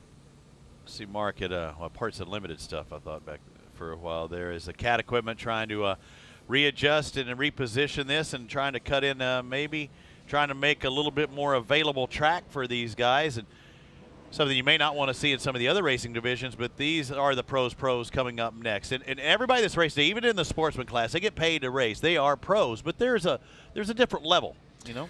Well, when you race a Pro 4, there's no vehicle that's more aggressive on the planet when it comes to racing. Now, granted, a drag racer goes faster down a straight line. You know that you have more G's going in a straight line, and a wing sprint car pulls more. In some cases, more side G's, and a rally car can accelerate and do these different things, but you're not jumping and landing sideways as hard as you do with a 35-inch project tire as you do in a Pro 4, and it's just so awesome when you get out and after the first time you drive one, after you get yourself up to speed, because at first you're just intimidated and you're missing your angles, but it's one unbelievable thing. As we're watching the CAT track going around, we can see on the inside there that's one of the fingers that's to intimidate the guys to go from the inside. If they go there, it doesn't completely penalize them. We don't want to take it away, but what it does do is it forces them to the outside. We'll try and get that back there for you, showing the inside of that one turn. Yeah, you talked about the fingers as the CAT equipment exits the track.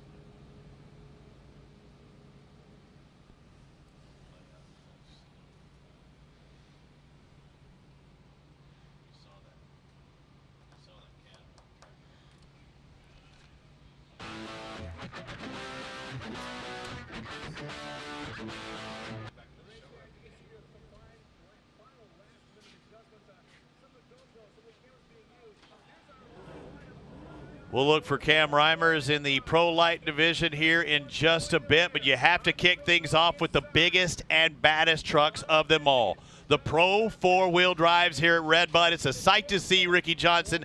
And this track, I mean, you're going to be seeing a lot more lower lines in the Pro 4s than you would see in the Pro 2s and Pro Lights. But what makes up a Pro 4? Well, the Pro 4s is so we're going to be looking at all the different classes right now, and you can tell the difference between. We have 350 cubic inch, 410, and the max is 440 when it comes to Pro 4. Around 750 to 900 horsepower, 20 inches of wheel travel, 4,100 minimum weight with a wheelbase of 113 to 122 inches. Some guys a little bit different with a project tire. What that means is a project tire, it's not DOT. It's custom made by the different manufacturers to run in this series.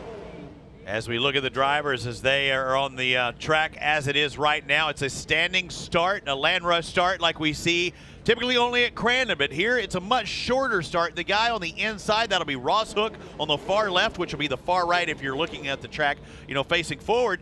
Ross will have a tremendous advantage being not only on the inside, but also a full truck length ahead of Scott Douglas. Exactly.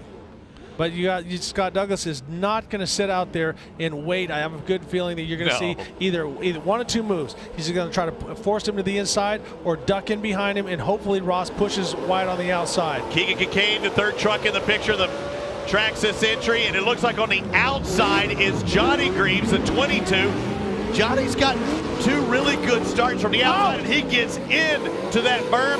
And you've told me many times you might see a 2 or a light, but the aggressiveness of the Pro 4s and Scott Douglas in particular, we just saw that out of Scott then. Yeah, well, but it wasn't one of those things where he's trying to crash him, but they both slid sideways and pinched Johnny up, and his back end shot way up in the air. But Ross Hook doing an awesome job.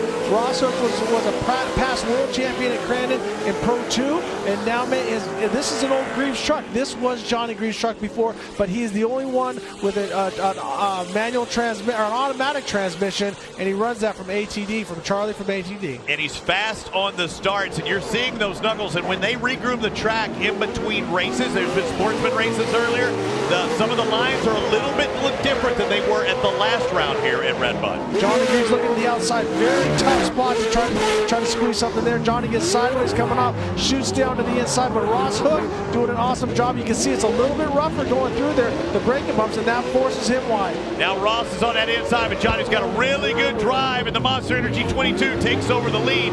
And typically in TORC races, they will really seriously groove the track, make everything really flat. They left in some of these braking bumps. It's going to get rough, but these trucks are built for the rough. Exactly, and a lot of the guys have gone more towards getting them as low as they can so that they handle they don't want to roll over in the corner. You can see how they're backing it, but so we're going to take another look at that. We see Ross as he comes in, as he bounces, it knocks his wheel straight and throws him into a push, and Johnny Greaves is able to tuck around the inside and get a good drive off where Ross is out in the fluff. Each one of those drivers hit that braking bump, hit that bump, but Johnny and actually Keegan behind him negotiated a little bit better than Ross did that time. Well, Johnny was able to time it a little bit better. Now we see Keegan Kincaid coming in the inside, getting pushed in there, and now that really wasn't, he wasn't trying to take him out, just a little racing incident. Yeah, he got into it a little bit, had to back off. You saw Scott Douglas do the same thing just behind. CJ Greaves still back in 5th spot. I talked with him before, and sometimes, you know, he'll just let it play out in front of him. As you see Keegan get really wide there, square it up, and Ross was there ready to pounce. Exactly. Now we see that CJ is getting by Ross. Ross looking to the inside. CJ still holding the line and being very patient. As we've talked about many times in the past, CJ is very patient, but Scott Douglas does not want to be back here. He wants to be up front running with Keegan. How does that happen that the 22-year-old son is more patient than the 40-something-year-old dad? Because he was raised in it, and Johnny came from a two-stroke background where he was just hard on the gas, hard on the clutch, and just drove completely different, where CJ is a more methodical driver. Both very, very fast, and within tenths of seconds. Sometimes Johnny's faster, sometimes CJ's faster, but one is more aggressive in Johnny, and one is more patient in CJ. Johnny Greaves with 3 victories in 2017 in Pro 4s. He's currently the points leader. His son CJ, who's back there in 4th place, has more victories. He's won 4. Keegan Kincaid, who's just in front of them, you see him just exit the picture, has 1 victory. And that came right here at Red Bud in the last round. Let's go to Kate Osborne. Scott Douglas, a guy who's trying to prove that he can end up on the podium again, if not on top of the box. He said he was tempted to pull out his manual and put in his automatic here as he kicked off the weekend because he doesn't think that the manual maybe will have much of an advantage here. However, he decided to leave it in. He said the key today is staying clean and trying not to break that truck, guys. as he runs around, Kate, as you said, trying to stay clean. As we're seeing him, he's missing half his body where they're bumping, and that's just racing. That's cosmetic damage. That's like when you see a fighter get a small cut above his eye. He doesn't even feel that. There's so much adrenaline going on. So right now, Scott Douglas is running as hard as he can, and we talked about that. To add to what Kate said, is that I feel that an automatic will be faster at this track if you have a turning brake, because with the manual, a lot of guys, nobody's running a turning brake where you can come in and brake and then rotate. They're using the throttle and just pitching it sideways. And all manuals are not created equal as well as far as how many gears you use or how many shifts you make throughout the race. Exactly. The Ford transmission is in a lot of these different trucks. Some have the mid-diff, some they have the differential on the front. And now we see CJ looking to the inside with a great move. Excellent. The exact same move he did in the UTV, so he pulled that out of his playbook. Scott goes to the inside. No contact is made there. It almost looks like synchronized swimming. I know it's a lot rougher than that, but the flow, the poetry of their motion as Johnny Greaves leads Keegan Kincaid, but Keegan's starting to close in a little bit. We will have a competition caution at the halfway point, although it's 11-lap race.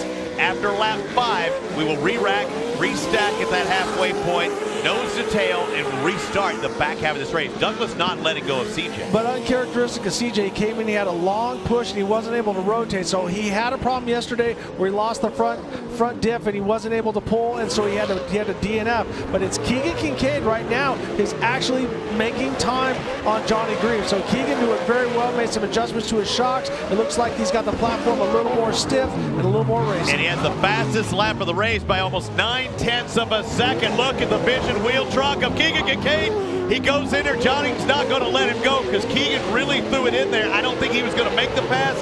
He was looking to block, and both of them are going to pay now because CJ's closed in. Yeah, well, and that's a tough call because Keegan threw it in there, but Johnny just kind of dropped the clutch and let the hammer go. Kind of like, well, you know, that was kind of a cheap move. You took too big of a shot on me.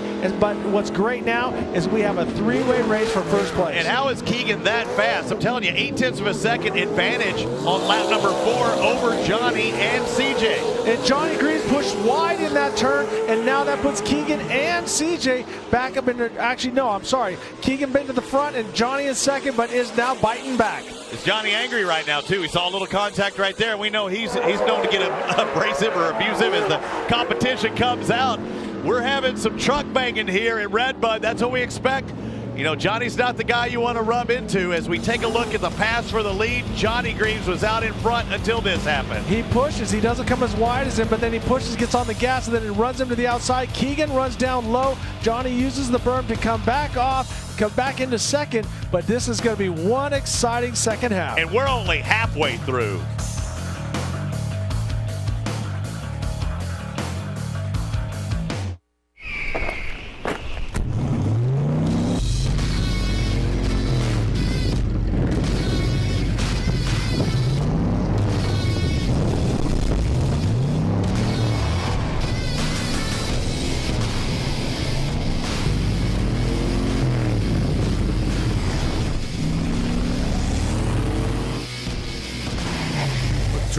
Trailblade Tires, the weapon of choice for wherever you want to go.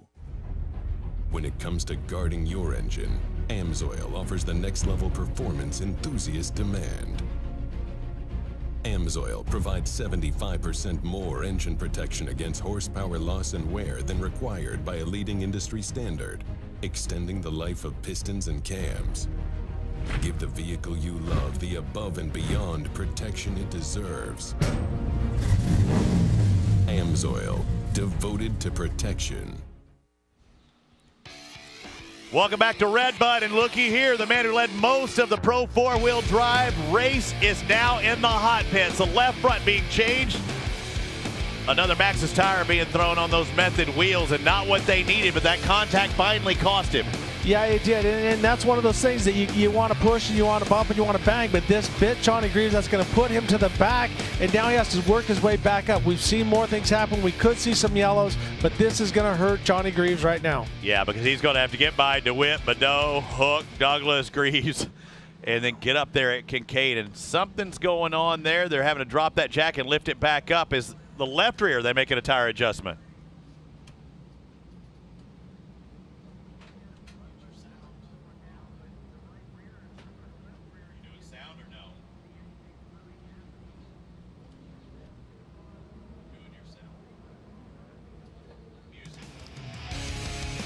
Looky here, Johnny Greaves is in the hot pits. He led most of the first half of this race, but evidently that contact has cost him.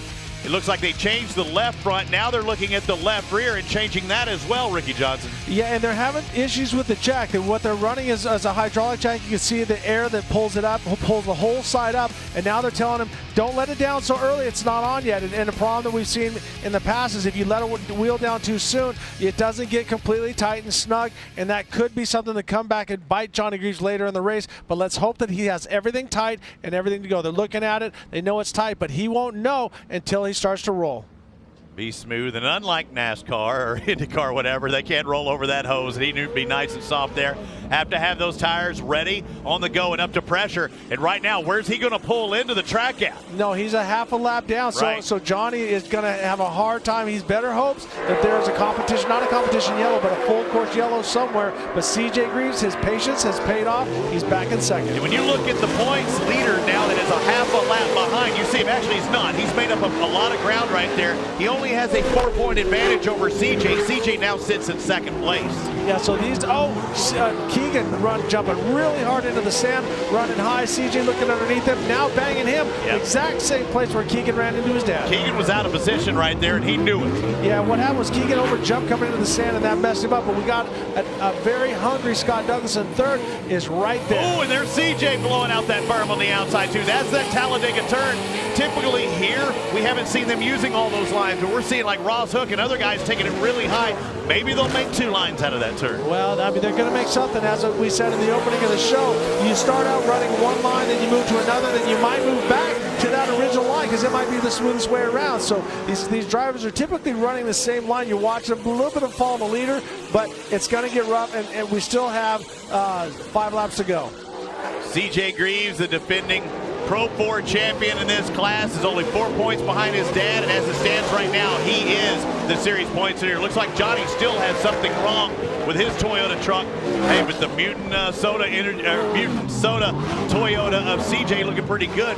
This is really this weekend in these last 2 rounds the first time we haven't seen mechanical problems with Kincaid's truck. It's a brand new truck, been having steering issues. He's finally got things sorted.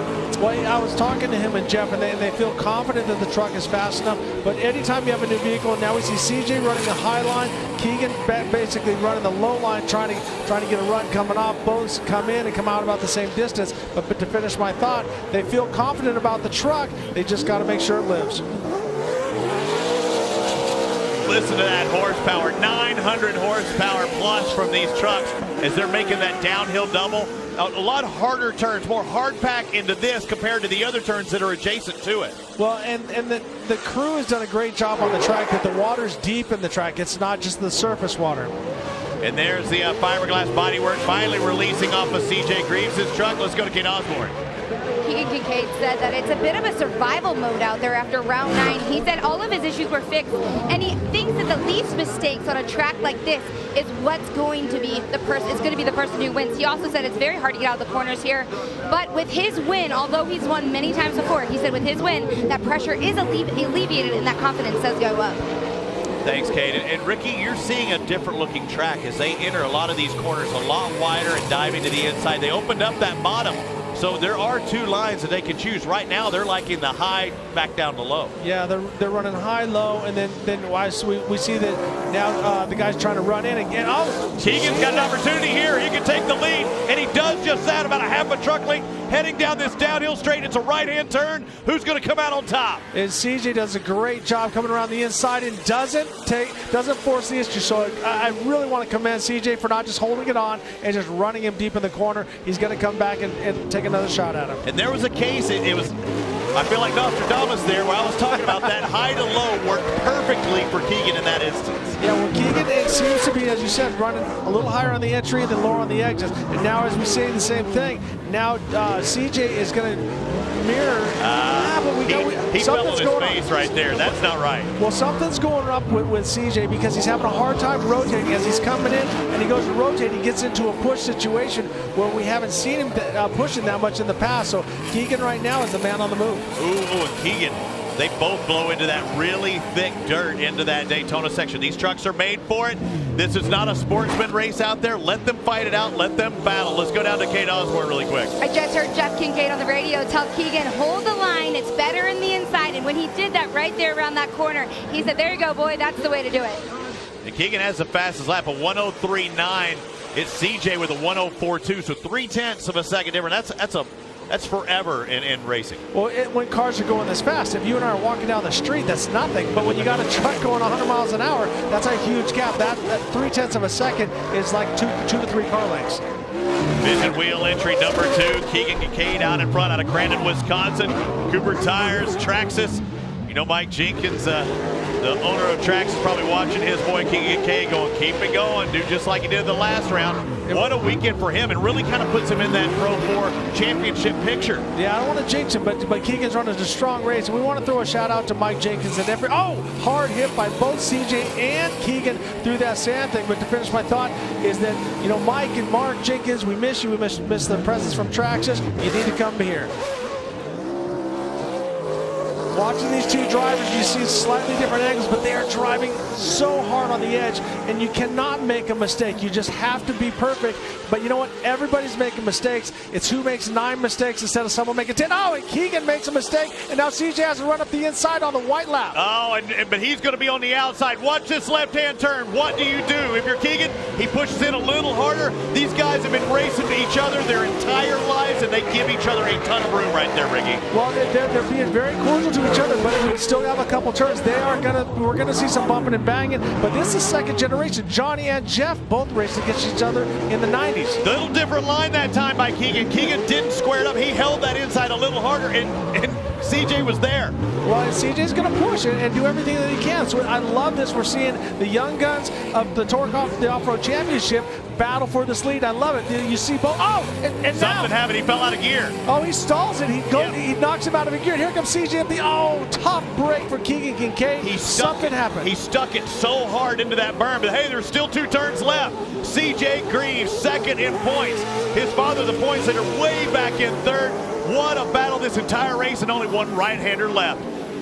Mutant Energy's looking good because something's not quite right with Keegan Kincaid. But hey, you got to be in that situation, and it is CJ Greaves with his 5th victory in Pro 4, his first here at Red Bud this year. What a run. Keegan Kincaid's going to finish second. It came down to literally the final 4 turns of the race. Greaves, Kincaid, and Johnny Greaves in third.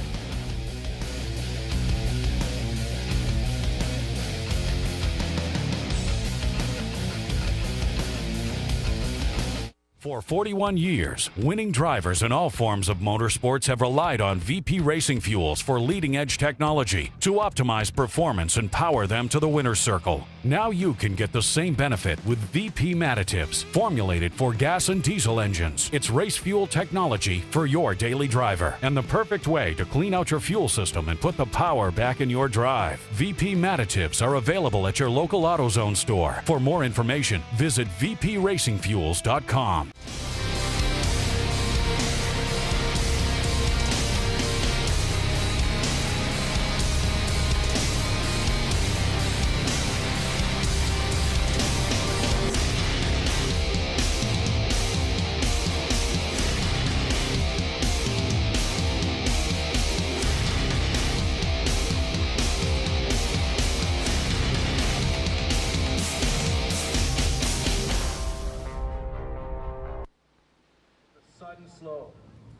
Robbie Floyd and Ricky Johnson here with you. Ricky, give me my heart medicine because I'm having some palpitations. What a Pro 4 victory by CJ Greaves. Strong run by King and K. Johnny, for that matter. Yeah, I loved it. I loved every bit of it. We had contact, we had controversy, we had the two of the young guns out there just hammering it and just running 10-10s, and that's what's awesome about this. And sometimes, they say there's no I in team, but there is in driver. But this is a team effort, and the Greaves family put together an unbelievable truck, and CJ drove the wheels off of it. Man, time to head to the bounce house, because that was a good time we just had there in Pro Force. We still have Pro Lights and Pro two-wheel drive still to come, so stick with us here on TORCseries.com. Thanks, everyone, for watching. And always make sure you hashtag TORC17 or hashtag AskTorque if you have any questions. If you're watching on Facebook or YouTube at USAC Torque, our web homepage is TORCseries.com, and I'm glad you can be a part of it. I'm looking at our timing and scoring. The fastest lap of the race was still lap 7, but CJ had his best lap on that 10th lap, and man, still pushing till the end.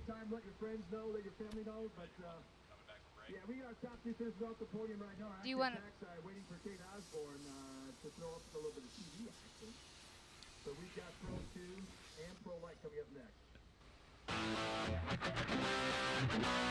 The race came down to the final moments here at Red Bud, and taking the victory in Pro 4-wheel drive was C.J. Greaves, his 5th win of 2017. But what a hard-fought battle, and you know what? This is going to move him back into a tie for the points lead. Let's go down to the victory podium, and C.J. Greaves with Kate Osborne. So as CJ was just sitting in the truck, he realized that he had run 38 laps here at least today in round 10. First, you've got to be tired, but 2, you're 3 for 3. That was a tough-fought battle. How gratifying is a win like that here in Pro 4? Oh, we were off to a slow start, and it's really hard to pass, and the track is super rough. So one small mistake costs you big, and I was able to get around Keegan, and then I made a couple mistakes and was struggling to get my truck to rotate.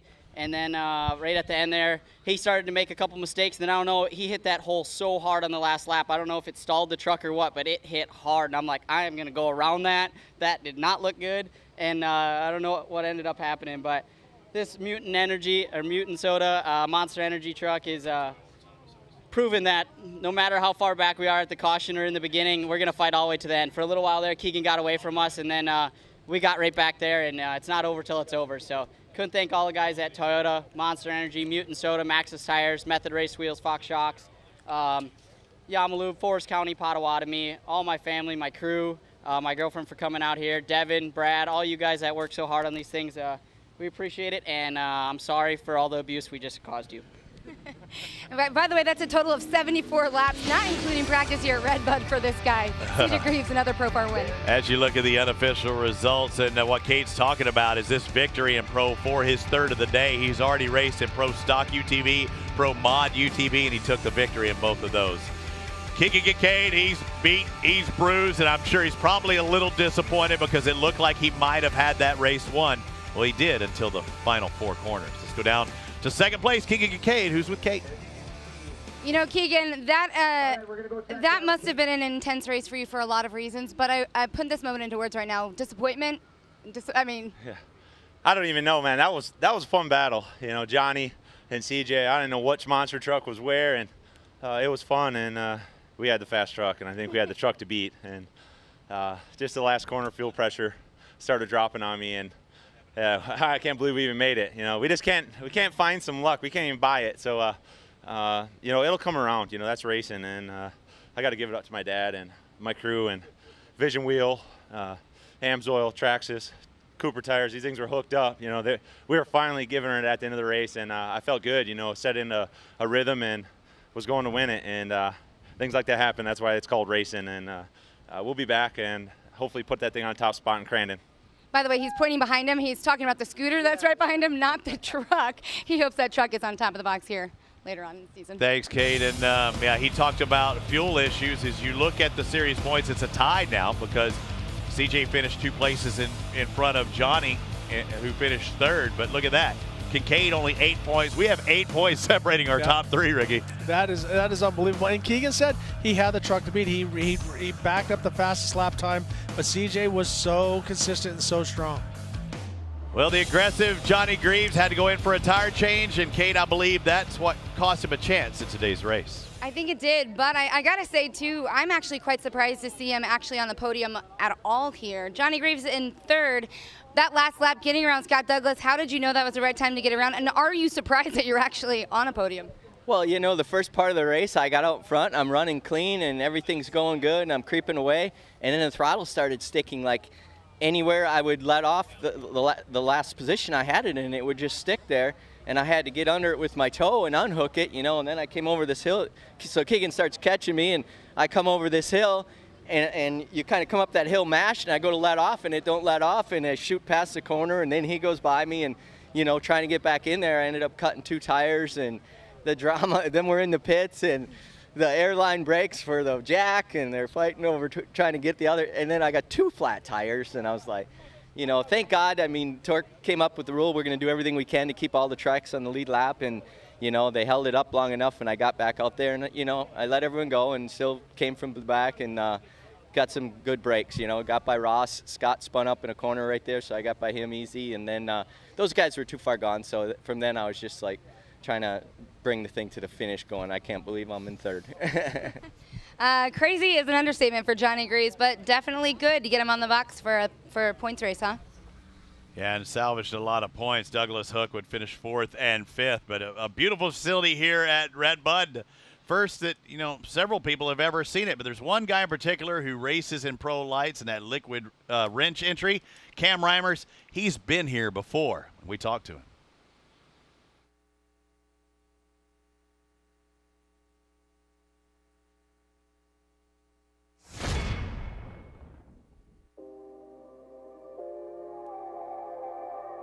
I was never the spot in ATV motocross. I had a good career, but I wasn't the top dog. I wasn't any of that, but I still had the hunger to go be the guy somewhere. 2013 was the first year I hopped in an off-road truck. We came here, came out and got my first podium my rookie year here. So there's just something about this place, comfortable being here. It just feels like home. I obviously love reading the terrain. It breaks down so harshly here, develops weird bumps, and just something that I'm accustomed to negotiating, I guess. Can't really put my finger on it. It's probably a tough thing to teach, but when you've got experience here and you've got a good idea of what's going on, it helps a lot. I'm very confident in the truck, confident in my ability. Probably the best I've felt in a long time in the package that we're bringing here to Red Bud, what we had for Bark River, you know, the previous event. It's been just one of those seasons to where we've just been a tick off everywhere. Everything hasn't come together results-wise, but we've been really fast, we've been strong. Our truck's on the track, and it's contending for wins and podiums every weekend. One of the biggest parts of coming from moto to this was, you know, we always tested, we worked on bike setup, everything in the ATV motocross days. But at the end of the day, if you miss setup, I mean, you could just ride through it, right? You maybe not have been comfortable, but you could ride through it. One of the things I was humbled by immediately getting into a truck was you can't drive something that doesn't work well. You've got to really hone all your settings in every weekend and put in the time and collect data every time you're on the track. And that's one of the things I think I overlooked quite a bit. But the evolution, even the last 5 years since I've been here, everyone's just stepped their game up so much that they'd all look back on themselves and go, wow, this has changed. You know, we're putting the pro lights through all the abuse they can take. That's not a lot of suspension travel, and the speeds that we're carrying and what we're able to do, and even as good as the trucks work anymore, is really surprising. The sport's really going through a big evolution stage within the last few seasons, so it's pretty cool to see. I love this sport, I love the people that are involved, I love TORC, and I love all my sponsors, and I think I've got a good inner circle that can continue to walk with us year after year and be one of those top dog sort of teams that when people come to the track in 10 years they go, that's the guy, you know, and I want to be the guy. Well, Cam Reimer sits only 4 points out of second place in the championship of Pro Lights. He finished second in the last round. Can he bump it up a spot and win here today? Stick with us and find out.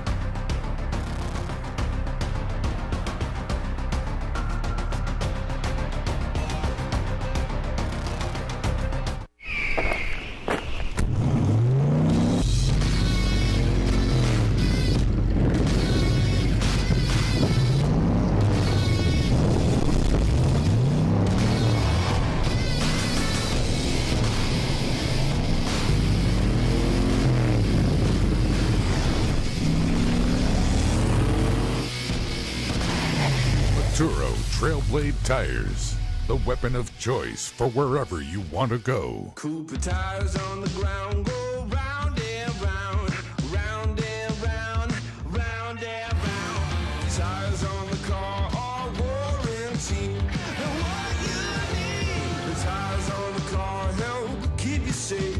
They grip the road when you hit the brakes. Your tires matter.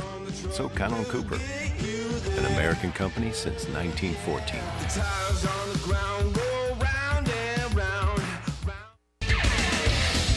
TORC, the Off-Road Championship, is brought to you by AMSOIL, devoted to protection, and by Cooper Tires.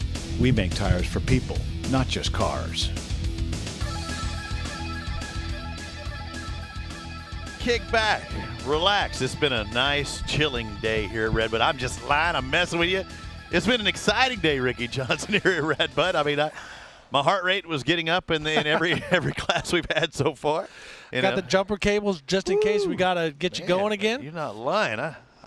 I need a drink. I mean, if this were Bark River, we'd have a cocktail. Code Red. Code Red, yes. Yes, we would have a Code Red right now, RJ. I need a cocktail. It's definitely happy hour for these trucks. We only have 2 more races to go, and Red Bud is finished. And I don't know what to expect in the Pro Lights and Pro 2s, except I expect a little contact.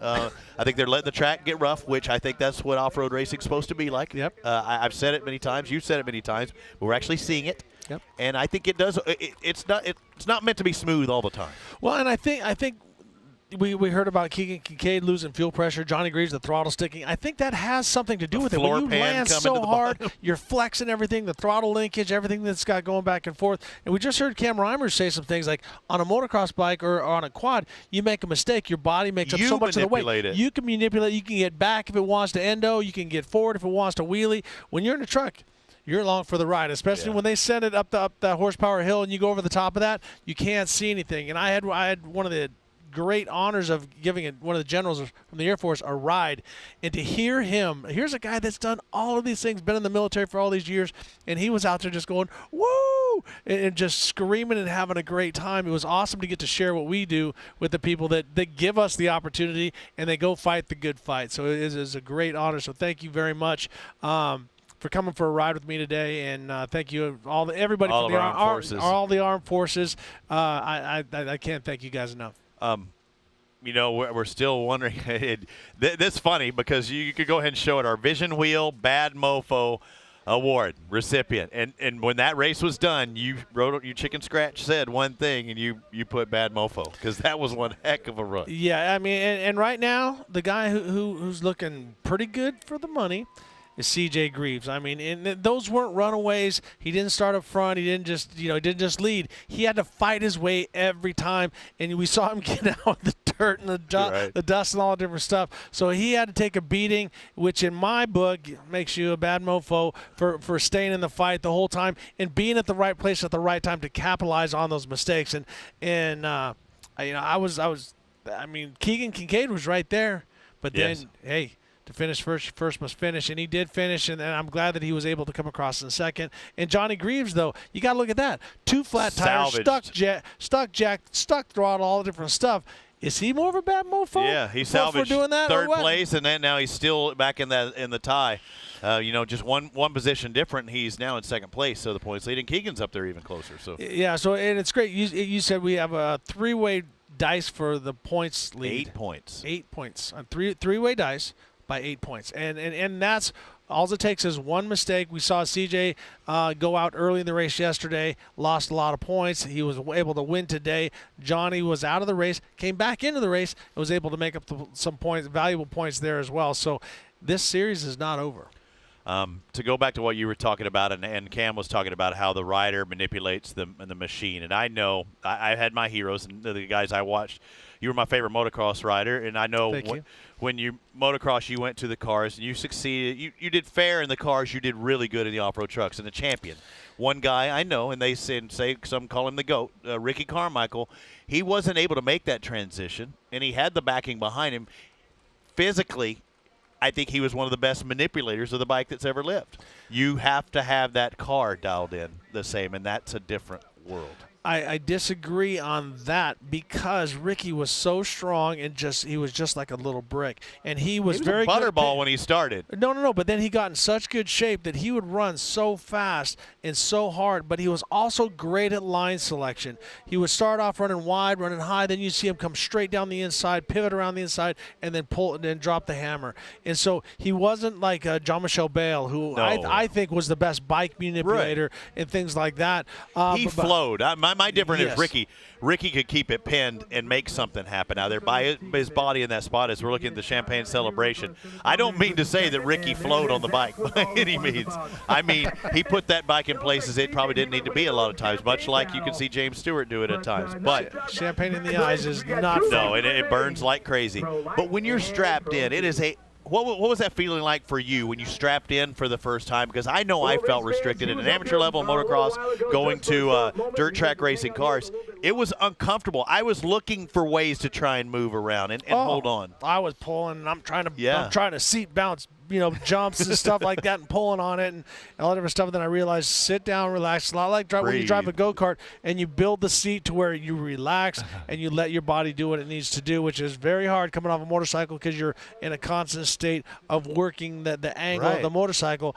And at first, man, I was bending steering wheels, hanging on too tight, getting arm pumped. Speaking of that, your son yesterday put his foot through the floor about it because he was pushing on the brake pedal so hard he broke the brake linkage in his truck. Yeah, so he had the linkage there, and he did a brake test. He shoved it so hard it went down to fold and went underneath the throttle stop. So it was actually kind of a blessing that he found it when he did, and so that's something that he went out and retested it, and he says it feels better. So they welded it up. They had to weld it up, but that could have been ugly. But and I've said that before. I think that the brakes, when you see that oh no moment, or you're trying to grab that little extra. I mean, I think I've tore my quad trying to push my foot through that floor. Well, when you crash a truck and you use your motorcycle, you get the impact. Boom, and then you fall, and bam, it hits you, and you see stars and all the different stuff. And then when you drive a truck, you wait for that big moment. And sometimes it's even harder because the straps hit you really, really hard, or you hit your head and things like that. So it's a different kind of crash. But sometimes you do those little rollovers and stuff, and you're like, hey, I'm okay. I think I'm going to be okay. So with age comes the cage, right? That's right. That's what they say. I don't think that those better have some pads out there. Ricky, I talked about Luke. He's one of the young guns. Andrew Carlson's one of the young guns. Cody Kleiman, Kyle Kleiman. There's several of them out there. And, again, it's a new series that we're going to be having on, and we'll let you know more about it. Always follow us at TORCseries.com. It'll last through October. But let's take a look at some of the young guns of the sport of TORC, the Off-Road Championship, presented by AMSOIL.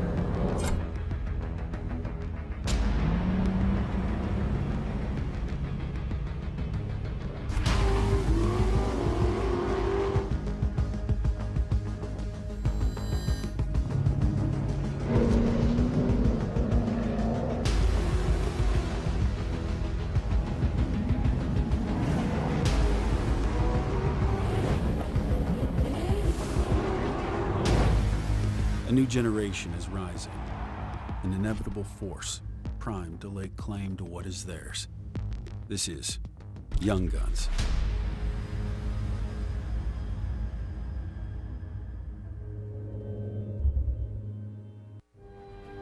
When it comes to protecting your engine, AMSOIL offers the next level performance truck owners demand. AMSOIL provides 75% more engine protection against horsepower loss and wear than required by a leading industry standard, extending the life of pistons and cams. Give the vehicle you love the above and beyond fortification it deserves. AMSOIL, devoted to protection. Rugged radios. Work, race, play. Hey, Steve, where you at? Experience clear communications through headsets or helmet kits. I'm up on the hill to your right. Oh, there you are. Talk vehicle to vehicle. Keep the radio contact going. Copy? Talk to passengers. Copy that, I got you. And stream your favorite music. Complete communications for UTVs, base camp, toy haulers, or off-road vehicles. Rugged Radios, the authority in communications. TORC, the Off-Road Championship, is brought to you by VP Racing Fuels, the official fuel of TORC, and by Arturo, the tire with the style you want and the performance you need.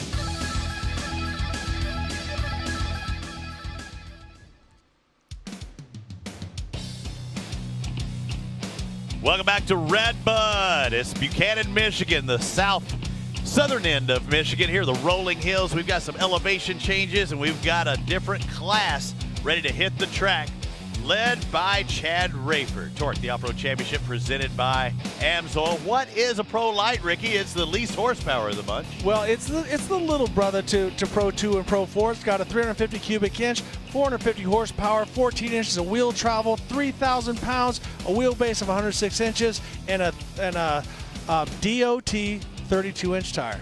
If you're a Pro 4 driver or Pro 2 driver, you're looking for that extra little giddy up. But again, they are limited by the tires as well. So a little less horsepower, a little less suspension, but also that DOT tire. We have that battle of the tire wars. I think that's a big factor here. But how you can groove them. We talk about a DOT tire. Typically, the Pro 4s, they're running the project tires, and they start as a slick, and they cut them exactly like they want. These guys are the same tire you can buy off a shelf, and then they do their tweaks here and there. And I already talked to the Klimans earlier, and they said they were going to open theirs up a little bit. They felt like they were a little lacking at the last round. Well, everybody's trying something a little bit different, but the cushion is the key. A lot of guys are racing across it. You'll see them slide from the inside across to the outside, but it's the guy that's utilizing the key, and you can see the bumps. They didn't groom that turn that much, and these have a lot less suspension than the Pro 4, so it's going to be very, very rough. A lot of buck. A lot of buck in these trucks. We're about to see in just a moment. One thing to point out, Chad Rayford on the inside in the Kenda tire entry, number 29. He got into his buddy Sean Morris, who's on the outside in that blue Kenda truck, number 27. This time it's Rayford out in front. Will we see two teammates making contact? Because Sean and I thought that Rayford got into him. Rayford thought, no, he came down on me. That's what happened in the previous round. Of course. No one's going to admit fault there. As you see, Andrew Carlson, the winner in Pro Light in the last round. What a jump by Cody Kleiman, might actually get by Cam Reimers. It's going to be 3 wide for that third position heading into the right-hand turn. Cody Kleiman, what a jump. A great start, but Cam Reimers losing a couple valuable spots, and now we're back in line, and we see they came off exactly the way they came off the start, but Cody Kleiman with a very huge advantage and coming out in fourth. He's caught. I think he's caught with his brother Kyle as they both make this jump right now. There is some separation. You see Reimers having to drop back, but Chad Rayford now out in front, second Sean Morris, the winner of stop number 9, Andrew Carlson. Now, mind you, he started in front, stayed in front. He didn't have to pass anybody. It's his job to pass them today. Well, and Andrew Carlson has showed when he's in front, he's a very aggressive, very smart driver, and he loves open air. But now he's going to have to work from behind. But Chad Rayford is doing a great job, and he seems to not try to be too swooping with his lines. He's being a little bit more precise, but right now he's pulling out a good lead.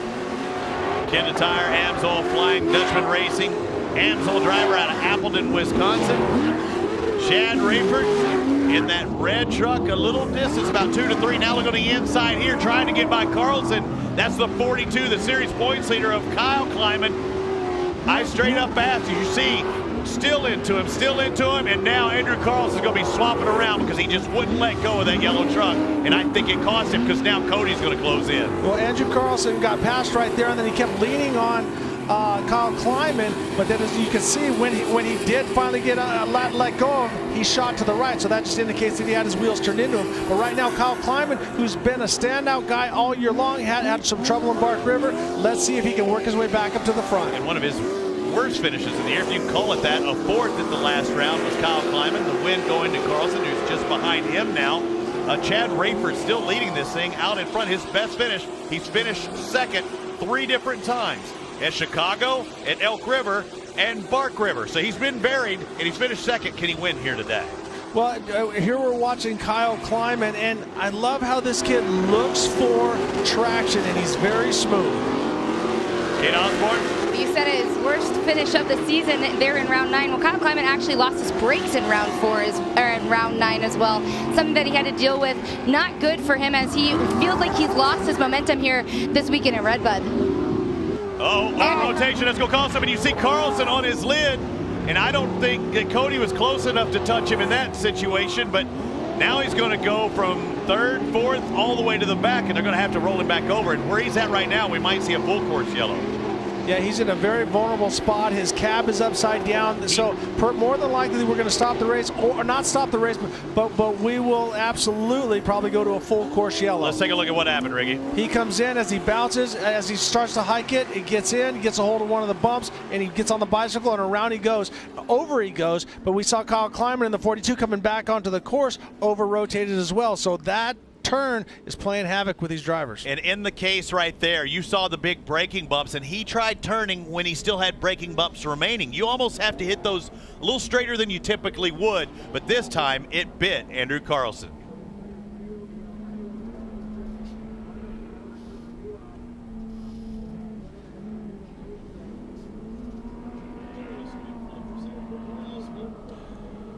Again, I'd like to welcome everybody and thank everybody for watching on TORCseries.com as they're towing or about to upright Andrew Carlson. When you're on your lid, he was sideways though, right? He wasn't on his full lid. Well, he went over. I was going to say, how does it affect the engine as we see a cloud of smoke in a Hardy Hi-Ho Silver? It's better if he's on his side than upside down because all the oil doesn't go into the heads.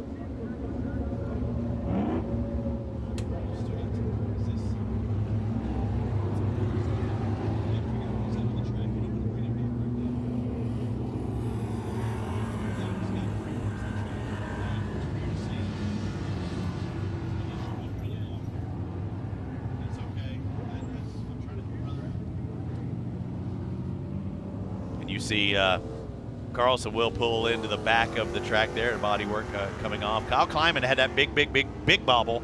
Did cost him. That's good for him, but still we have that competition caution after the 5th lap. And there's only been one full lap completed, so a lot of racing still left. Well, and right now Chad Rayford has the fastest lap time by a half a second at a 1:13.48 with Kyle Kleiman second with a 1:13.90. So it's a very, very tight. It's within a second up front, which yesterday we had a little joking about that. I was off on my timing, on some of my timing stats, but it's anybody's race at this point. And here we see Andrew Carlson working his way back up.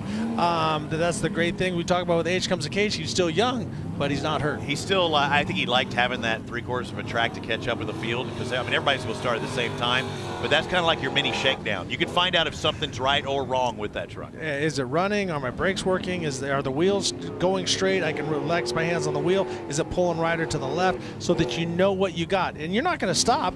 You know, if if you're lacking one thing or another, you're still going to go out and give it a go. See, he'll have to, Carlson will have to tuck in behind Trevor Layton, pick up ride on that Ponzi entry, number 44. He'll be in there just ahead of Matt Sork. So Sork, Reimers, Cody Kleiman, they all get to move and bunch back up. It's like only one last bit completed. Now we're starting again from the start. So nose to tail, they'll head down this downhill and pick it back up again.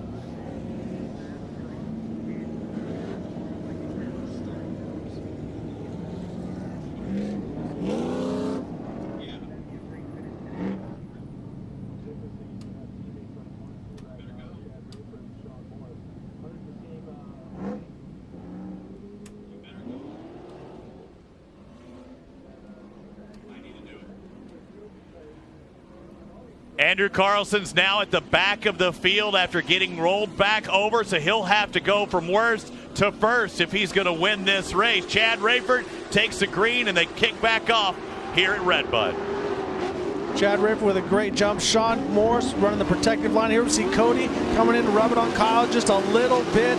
Cam Reiber's just eating a handful and just piles of dirt. Swapping left and right, really close to that concrete barrier. Nice little chicane going down to the deepest section.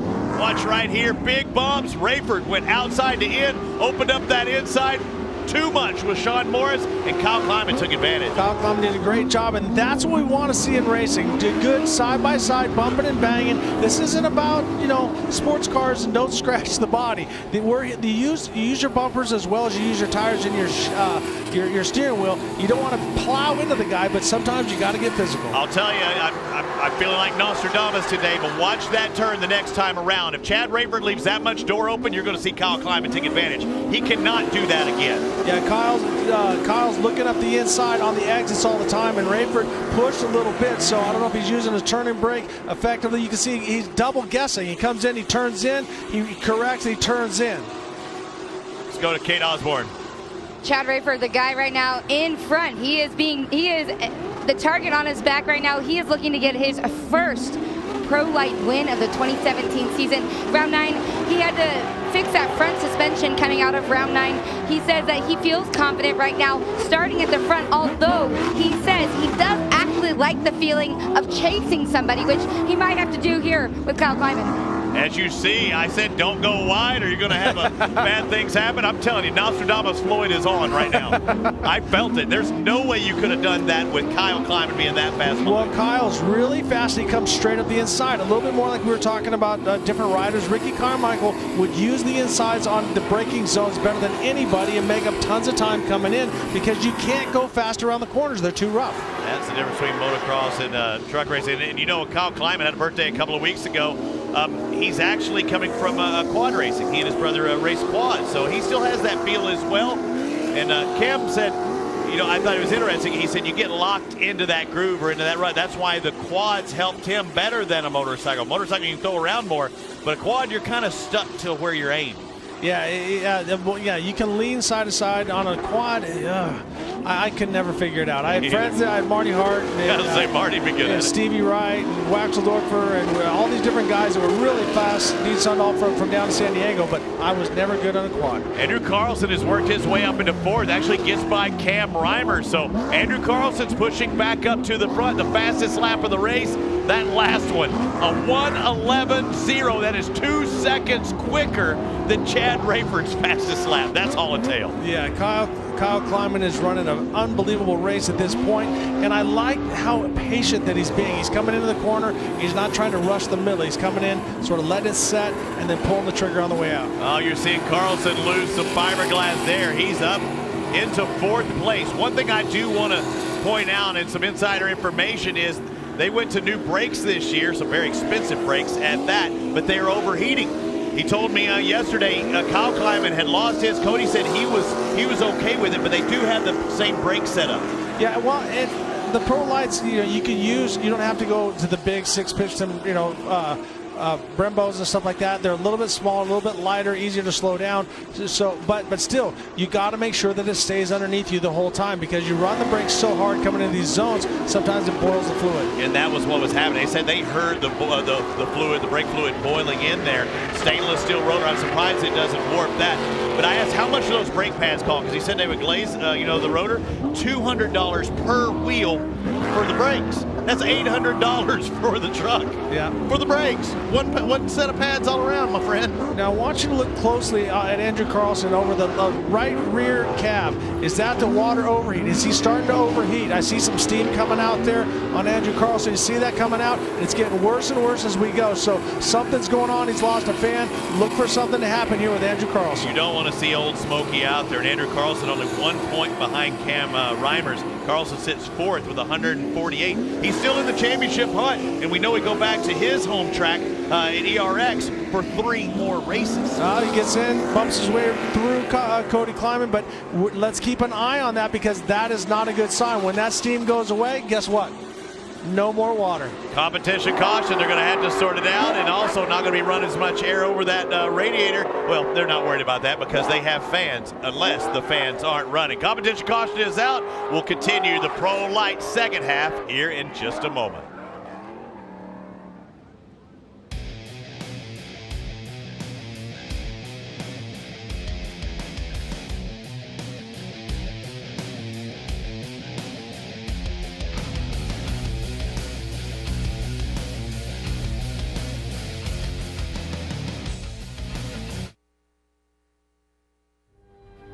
When it comes to protecting your engine, AMSOIL offers the next level performance truck owners demand. AMSOIL provides 75% more engine protection against horsepower loss and wear than required by a leading industry standard, extending the life of pistons and cams. give the vehicle you love the above and beyond fortification it deserves. AMSOIL, devoted to protection. Cooper tires on the ground go round and round, round and round, round and round. Tires on the car are warranty. And what you need, the tires on the car help keep you safe. They grip the road when you hit the brakes. Your tires matter. So count on Cooper, an American company since 1914. The tires on the ground go round and round. Calling on that truck, as it appears there's a lot.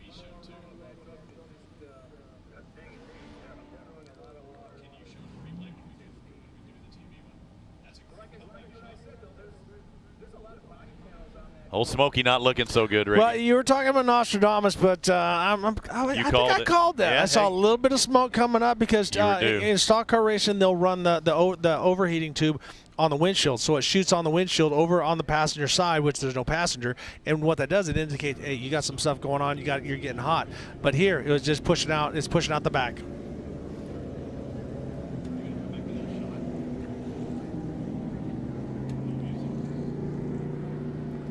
Welcome back to Red Bud, and unfortunately, Andrew Carlson is out of the mix. Old Smokey didn't last very long, and he pulled into the hot pit, and I think his day is done. Unfortunately, it may save the engine to race another day, but he's out of this race. Yeah, and the chances are that motor is gone because he was driving it, and all the smoke just came out of it, and it was lucky he made it to the competition yellow.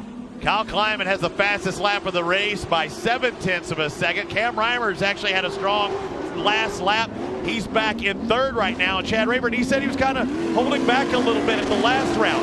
You don't want to hold back too long because Kyle Kleiman's liable to be gone. No, you don't want to mess around with Kyle Kleiman. This kid is a driver. I'm very impressed with his patience. A lot like I was talking about with CJ Greaves. Here we are back with Andrew Carlson, very frustrated. Had a rollover. They rolled him back up. He worked his way up to third place. Tough break for Andrew Carlson.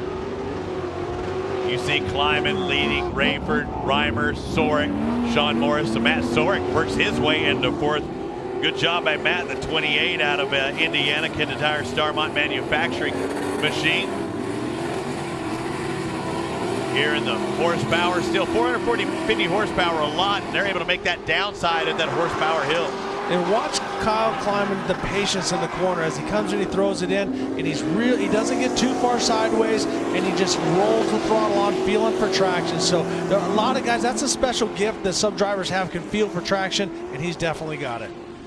Look at that race for second, third. Chad Rayford, he turns in there, trying to stay up in that cushion, square it up, drive back down. Good race for second and third. And this is actually going to help Reimers because Carlson out of the picture. Reimers is ahead of Cody Kleiman, so Reimers might actually take over second as far as the championship is concerned. Where is Cody? Cody's the one having problems back in sixth. Yeah, and you can see Cam Reimers looking to the left, looking to the right, and it's really rough on the outside. That outside line was a little bit better as he shoots to the inside, but does not make it stick. Well, that's where we saw the Pro 4s hitting. They're taking that a very extreme outside line. And two wheels, and he got him back up on four, but he's going to lose a spot. Rayford drops back one. Rayford, that was awesome because once it got up, he caught it, then he turned back down, then he caught it again, turned, Speaking and now he just drives right through Cam Reimers, which he caught it, tough call, but luckily, no blood, no foul. They came back out, but Rayford just pretty much drove right through him. So now as we watching this, we see the number 62, 29, as he gets up on two wheels, he catches it, then down, but then he takes another shot at Chad Rayford. Chad Rayford takes another shot at Cam Reimers in the next turn. Reimers still holding on to second right now, and you see Sean Morris closing in on his teammate now. Sean Morris, the former Marine. I guess once you're a Marine, you're always a Marine. He's trying to push it up there. And again, they had contact in the previous day and got Morris on two wheels. Yeah, but 27 wants to keep it at 27 until he moves up to Pro 2 next year. 27's how many rollovers he's had, in case you aren't familiar with TORC. He doesn't change his number each week, though. He just wants to keep it number at that. But, Sean Morris right there and Chad Rayford, for that matter, taking that low to low line. They just wanted to get stopped, turn, and then go. Well, and it's hard as a driver. You're saying, do I take the short, slow way around, or do I try to go the fast, rough way around the outside? And it's a catch. You can see as they bounce through here, and we've seen it happen with Keegan Kincaid in the Pro 4. He hit so hard that he had fuel issues. But these Pro Lights, they got to make sure that they time some of these bumps. We got nice smooth downside out of Loveland, Colorado. Sean Morris, Motive Gear, AMSOIL. He told me, I mean, he's a little guy, weighs about 175 now, but back when he joined the Marines, right out of high school, he was 5'8", 117 pounds. So he's grown into quite the man, and he said he never gives up, much like Kyle Kleiman. I mean, he can start in the back, and he just keeps fighting, and right now he's out in front by 1.9 seconds. But I love you can hear in the background how smooth he is on the gas, and Kyle does a great job not overdriving the exits, and that's where he seems to inch away. Cam is doing a great job, and we can see Kyle bouncing back and forth both offline, and Cam makes up a lot of ground in that one rough section. Oh! It's not his day. No, Rayford on the bicycle again. I'm sorry, I was so out of breath I didn't say his name, but Chad Rayford up on the bicycle, loses a lot of ground, and also gets passed by Sean Morris. Hey, starting to turn it up. We have 3 laps to go. The fastest last lap was Cam Reimers, a 1:12.4. The leader, a 1:13.7. That's 1.3 seconds. He can still do this. I wouldn't count out. He really, really wants that win. Well, and he said he watches the dirt, sees how it's changing, and so maybe he's using that to his advantage. He has raced quads out here, so he knows when it starts to get blue groove where you need to stay away. But Kyle Kleiman has been very strong. Hearing that horsepower, driving around that outside turn, they should get like 2 sticks holding up, or I'm used to the motocross races telling you there's 2 laps to go, but that's exactly what they have in front of them. Riding the cushion is Reimers. Both of those guys taking the same line. You got a downhill little switchback section into very deep. Now, does Reimers try something different, go way outside, or does he follow Kyle's line, which would be inside? No, I think he's going to go outside to inside. He's going to stick with it.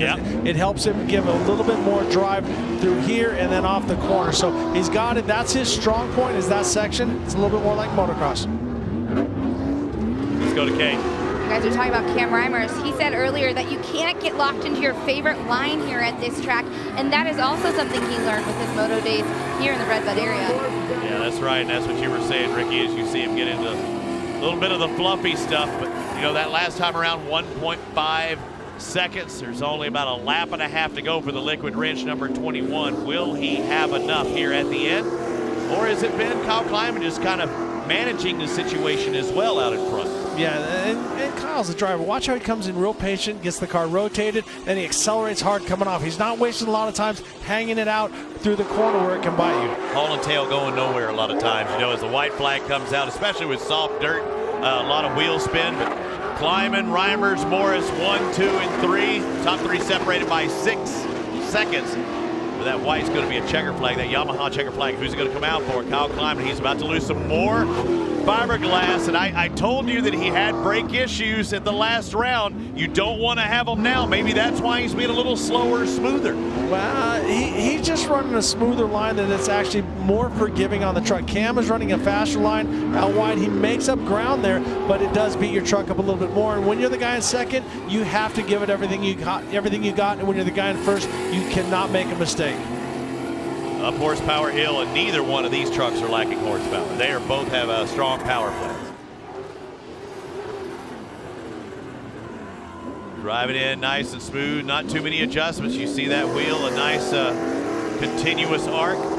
One more downhill to go and a right-hand turn. Kyle Kleiman, yep, he's a Michigander, all the other end of Michigan up there in the Upper Peninsula, but he's one straightaway away from taking his 6th Pro Light win here at TORC for 2017. Ponzi on top, Kleiman back into his form on top of that victory podium. Second spot for the second round in a row will be Cam Reimers, and not too far behind, the veteran Marine driver, the Kenda Tire Truck number 27, Sean Morris. We'll hear from these top 3 when we return.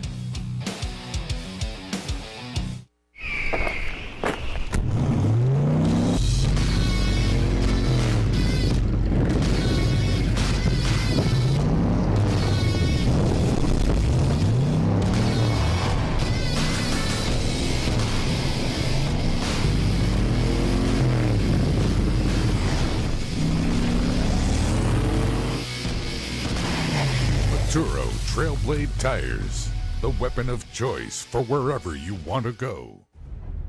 When it comes to guarding your engine, AMSOIL offers the next level performance enthusiasts demand.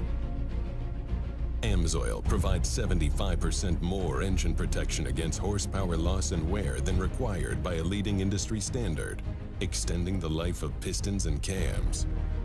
Give the vehicle you love the above and beyond protection it deserves. AMSOIL, devoted to protection. See the video board here as well at Red Bud, and each and every stop of Torque the Off-Road Championship presented by AMSOIL. You can come at any one of the multiple days, or maybe even the World Cup at the the Crandon event. Get to listen to the sweet sounds of Scott Rain, the voice of off-road, and Brett Smith up there, and Tiffany Simons, Miss Torque. I'm Robbie Floyd, sitting next to the one and only Ricky Johnson, and Kate Osborne's been down there trackside each and every stop. RJ, another good race. Yeah, I know, an awesome race, and this track is not letting us down as far as getting rough. And what's cool is that I love the TV shows. Don't get me wrong, but that everybody that I know here is watching online on the web. I've been there where I've been watching on the phone. I got some good friends out in California.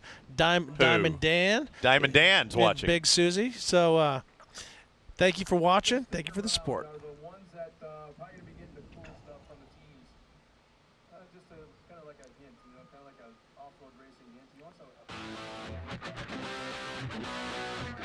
It was a back-and-forth battle at the top of the podium there in the Pro Light division of Torque the Off-Road Championship, presented by AMSOIL. We're at Red Bud, and finally coming out on top is Kyle Kleiman. He started back there in 6th spot and worked his way up for the victory, Kate. All right. Well, hopefully getting back on the momentum train here, Kyle Kleiman, to all of us, it kind of looked like you were managing out there. However, you had a pretty big issue. What was it? Yeah, with the last 3 to 4 laps, my brakes started fading, and then at the end, I didn't have any brakes at all. So I knew Cam was closing the distance, that's for sure. And we're lucky that we got a good lead in the beginning, and we just went from there. But hats off to the Carlson family. I'm running on their axles right now since we twisted one in qualifying. So big thanks to those guys. Those guys are awesome. Big hats off to Ponzi, Maxxis, Pro Power, J&H, Dynamic Torque Converters, everybody that helps me out. My family, the crew. You guys are awesome. Thank you for busting your butt this weekend. Thanks. Hopefully back on that momentum train, as this was a tough weekend for Kyle Kleiman overall.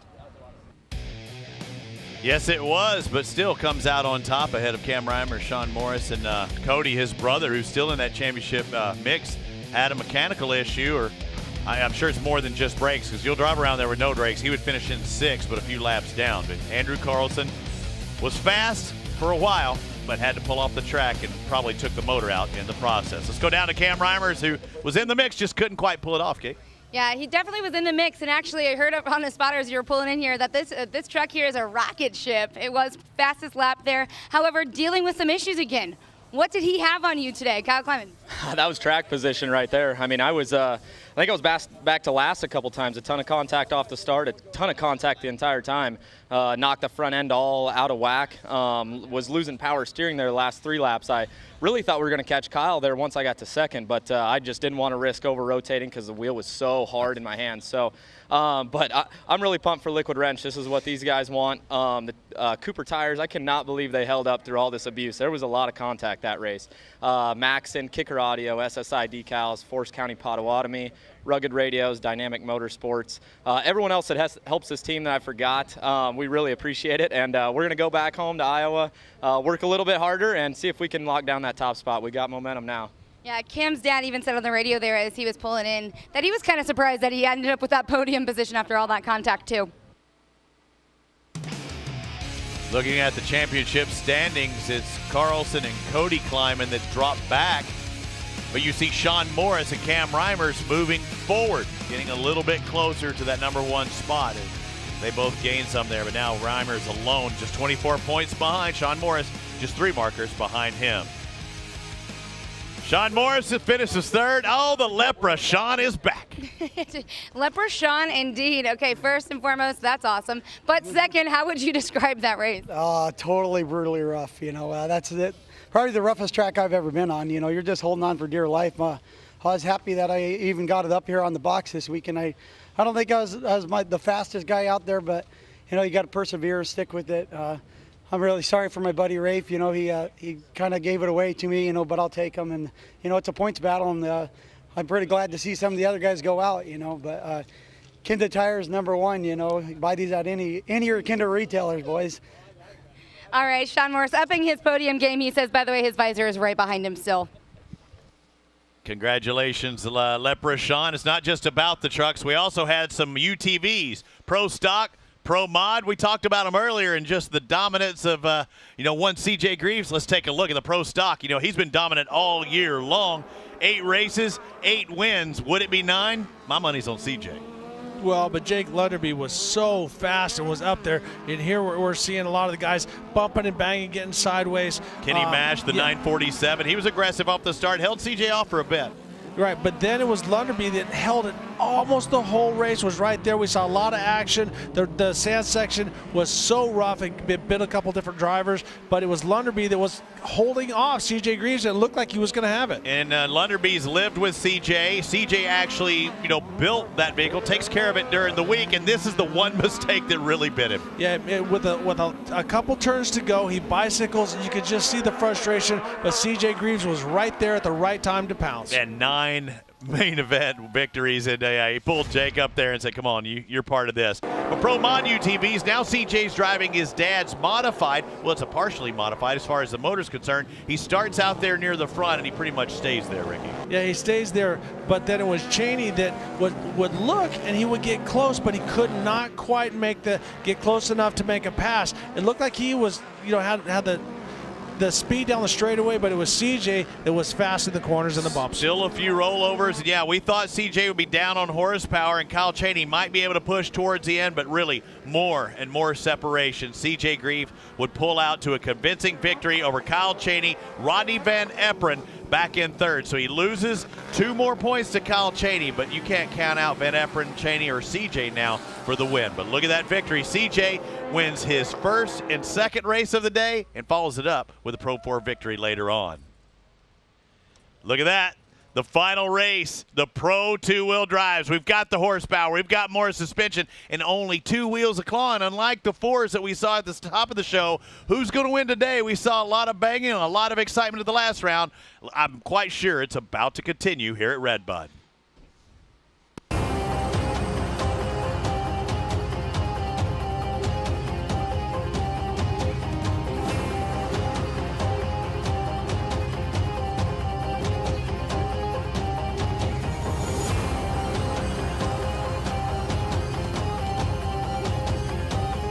For 41 years, winning drivers in all forms of motorsports have relied on VP Racing Fuels for leading-edge technology to optimize performance and power them to the winner's circle. Now you can get the same benefit with VP Additives, formulated for gas and diesel engines. It's race fuel technology for your daily driver, and the perfect way to clean out your fuel system and put the power back in your drive. VP Additives are available at your local AutoZone store. For more information, visit vpracingfuels.com.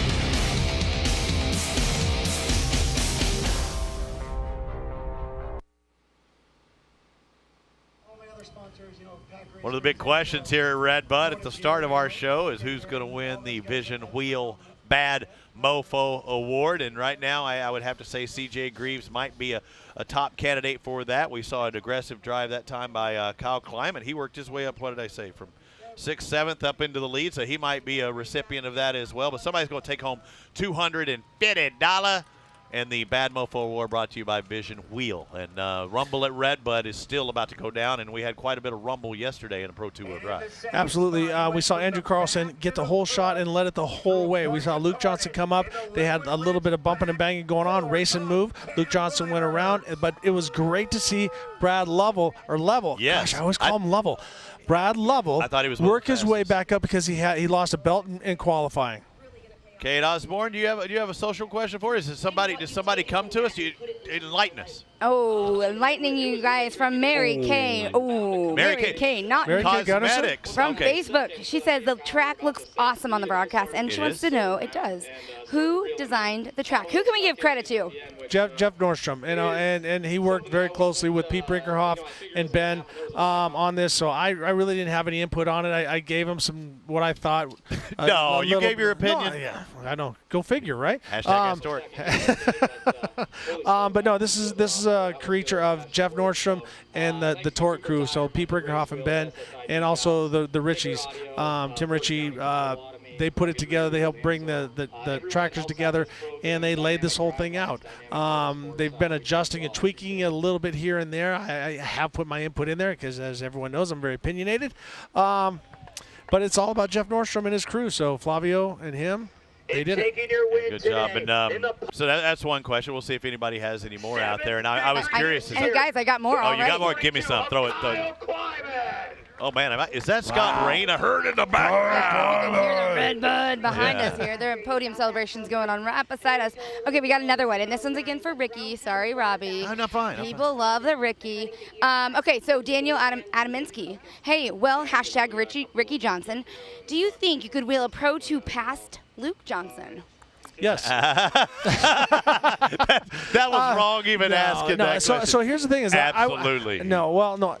If I That's didn't think I could, I wouldn't get in and give it a shot. But after Bark River, we went to Cranon, and he let me drive his truck, and he wanted me to drive it because I have a little bit more input because I've just been driving more than he has. Older than dirt. But we've gone out and we've looked at the data on him versus me, and he's right there. I think at this point, if I jumped in today, I think he'd beat me. Do I think if we ran out over the year, I might have a little bit more seasoning and stuff like that? But my wife Stephanie and I can't be any more proud of him, of what he's done in this year, racing with Brad and Andrew and everybody, Eric Ruppel and all the different guys, and Peterson. So do I think I could beat him? Yeah, I think I could beat everybody because that's just the egotistical person that I am. But I think he'd beat me today. Did Jake not get the racing bug like Luke did, your other son? Yeah, and I said I wasn't going to get into my whole family issues. I'm asking you about Jake. Right, no, Jay, we had a conversation. He was racing motorcycles and racing and playing lacrosse, and I said, all right, here's the choice. I said, you have a championship lacrosse tournament this weekend, and you have a championship motorcycle racing. You can't go to one of them. Where would you go? He said, I'd go play lacrosse. I said, perfect, you're done racing motocross. And not because I was being mean, but I wanted him to focus and be the best that he could, and he did. He went on to go to Bridgeton and then to CSU, and he's got a championship ring. So I just wondered. He followed his dream. So but the crazy thing is he rides motocross at the day in the dirt and doesn't get a damn blister. Little bastard. Yeah, that can't happen with me. You know what, Ricky, I got another one for you. And I'm twisting this question. What the real question is from Facebook's Dustin Berger. Ricky, did you retire from racing? The real question I want to ask is, when are we going to see you out of retirement from racing? No, I did not retire. I'm racing for two teams in the desert. I'm racing for Cops at Vegas to Reno next week. So as soon as I leave here, I go back and I'll race with Zach Langley and his father, John Langley, and the whole family did the Cops season. So the bad boys. Yeah.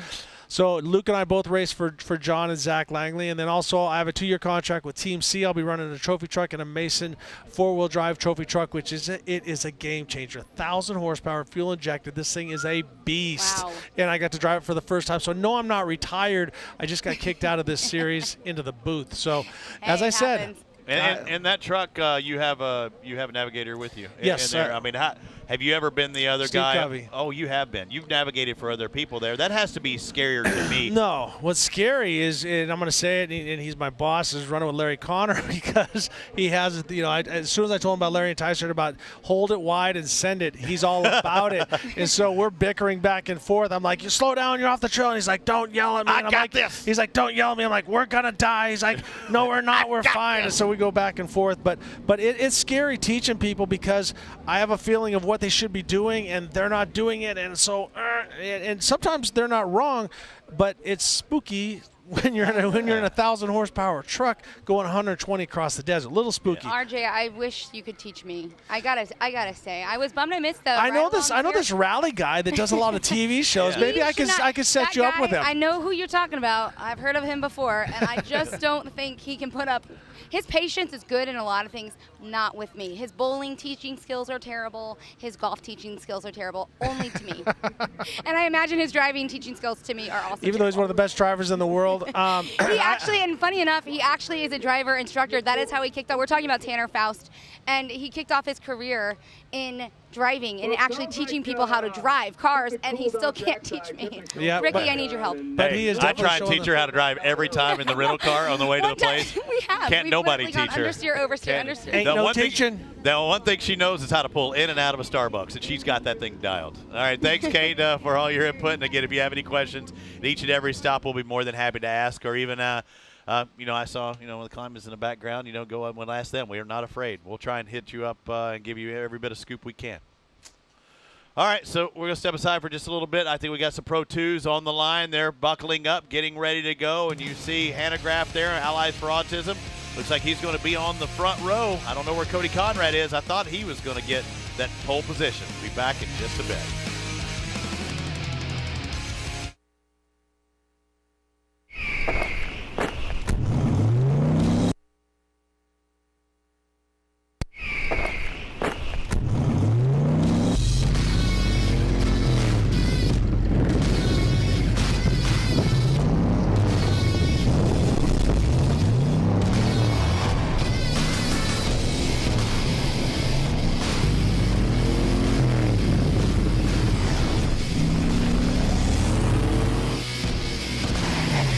Turo Trailblade Tires, the weapon of choice for wherever you want to go. Cooper tires on the ground go round and round, round and round, round and round. Tires on the car are warranty. And what you need, the tires on the car help keep you safe. They grip the road when you hit the brakes. Your tires matter. So count on Cooper, an American company since 1914. The tires on the ground go round and round. TORC, the Off-Road Championship, is brought to you by Vision. From high-speed desert racing in Baja to short course carnage, Vision has arrived. And by Maxxis, built for adventure.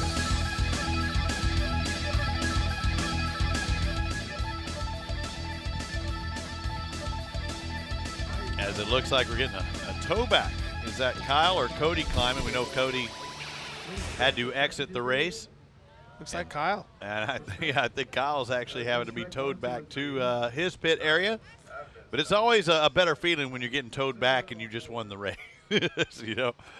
But things happen as we prepare for our final race of the day. And I wondered, I saw Hannah Graff there, Kevin Hannah Graff, where was Cody Conrad? He was just off left of screen as we went to break.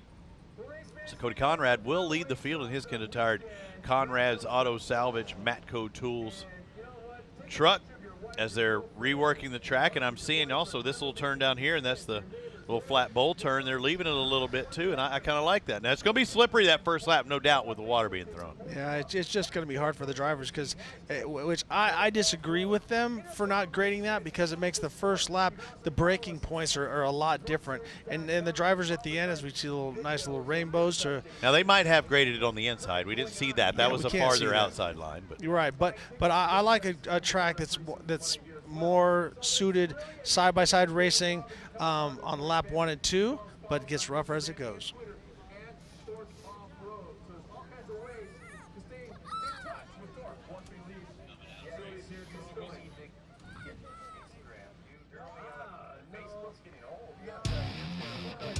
The Pro two-wheel drives, the final race of the day, are lined up, ready to start an 11-lap mayhem-filled event. I can assure you that. We're at Red Bud in Buchanan, Michigan, a home to motocross races every 4th of July weekend, and now also home to TORC, the Off-Road Championship, presented by AMSOIL. These are Pro 2s. I mean, they're strong motors, and they have the suspension to boot. A little bit of change this year. They went to a steel block, 410 cubic inch, 700 to 710 horsepower, 20 inches of wheel travel, at the weight right around minimum of 4,000 pounds, wheelbase of 117 inches with a 35 DOT tire. So you can run, there's multiple brands. We have Maxxis, we have Kenda, we also have Cooper. Yep, so Goodwrench, Turo. There's a lot of, this is a tire war for sure. This is absolutely a tire war. We'll see on that inside is Cody Conrad out of Wisconsin. He's sporting those Kenda tires. Good years of Kevin Hanegraaff, the Allies for Autism, Lee Beveridge. Truck in second, Mitch Dorr to the right. He's on BFGs at his forward. Mark Peterson to his right. Then starting on that second row is Luke Johnson. You have Brad Lovell back there. Oh, that's actually Lovell on the inside of row 1, and he gets a pretty good start. They shoot up to the inside. They're kind of holding tight, a little bumping and banging. Everyone crawling around trying to get through. You also see the 151 of Andrew Carlson having to start on that second row. So both Johnson and Carlson way back in the back. Johnson taking the extremely high line. You see Brad Lovell going underneath. Johnson's going to drive around both, but he's going to be set up on the outside of this left-hand turn. It could get ugly. 3 wide coming in. We see Brad Lovell looking to the inside. Then goes a little bit wide. Luke Johnson shoots around. It goes from the far outside to the far inside. A little bumping. It's a little muddier than anticipated. That's not a tire. That's a skate. Whenever we saw him throw down the water, we knew it'd be slippery, especially on this first lap. And then we see Brad looking to the inside of Luke, but gets a little bit sideways, loses a little bit of drive. Brad Lovell, number 44, is working his way up this first half a lap. They haven't even completed 1 lap. Andrew Carlson working his way up, a little bit of tangling, going bumping, banging with Brad Lovell. So a good dice in the back spot, but now we see Cody Conrad still out in front, and he's separating a good range for second. Hanegraaff, he started there, but that's not him. That's Luke Johnson in the 2 of Mark Peterson. Really wide. Whoa! Then Cody goes wide again. Then Luke Johnson threads the needle. Everything just happens like he's Moses. I mean, he was part of the Red Sea right there. Everything just happens. Peterson on 2 wheels. He gets into Conrad, and they both save it. Listen to horsepower, too. You're talking about 700 plus, and it's a squirrely session right now. It's slippery on top. Cody Conrad getting sideways, coming up underneath, but Peterson, he flipped in practice on Friday. They had to put that truck back together. Kurt Greaves is his crew chief, and now Peterson looking to the inside, working the inside very, very strongly, but it is Cody Conrad comes back around. And nobody wants that bottom. You see the sun bouncing off of that shine. That's just all water there, buddy. Just a little too much water going on. Now we're seeing Brad Lovell start to work his way back up, and here comes Andrew Carlson, who was in the back row with Luke Johnson on the start. And after the Pro Light non-finish, he wants to really turn it up here in the Pro 2-wheel drive. He's the winner of the last round here at Red Bud. He still has time as he gets by Peterson, goes to the inside. We have the competition caution after the 5th of 11 laps. So really, you just need to get yourself up near the front end and take advantage of the back half of this race. Well, exactly. And Andrews is very fresh. He just got out of there, and now he gets sideways. Now we're bumping and banging. Now that really wasn't a problem. That was a problem. Cody Conrad just went around, and Andrew had nowhere to go. Conrad over-rotates, much like we saw Johnny Greaves do at the last round. Peterson gets on 2 wheels once again. They're trying to take those right side tires and put them up on that berm, and you just can't do it too much or it's going to pop you over. Peterson holding the line pretty strong, and Brad Lovell working the inside, but I got to give it to Peterson. After that devastating crash, he went end over the finish line jump. He's got that truck back together, so hats off to Kurt Greaves and that whole crew getting it going, and now he's out here running strong. I can promise you, as Carlson just in front of Mark Peterson, I promise you, with Brad Lovell coming up just behind, Mark Peterson's a fighter. He's a cancer survivor. He knows what it takes to win. Kate? Yeah, Brad Lovell knows what it takes to win, but you know who he has in his ear? It's Scott Douglas. And he says it's so important as Scott's coming off that track. He knows where those holes are. He knows where and how he can get around those corners. But more importantly, he feels Scott Douglas and he have similar driving styles, and that is extremely important on a track like this.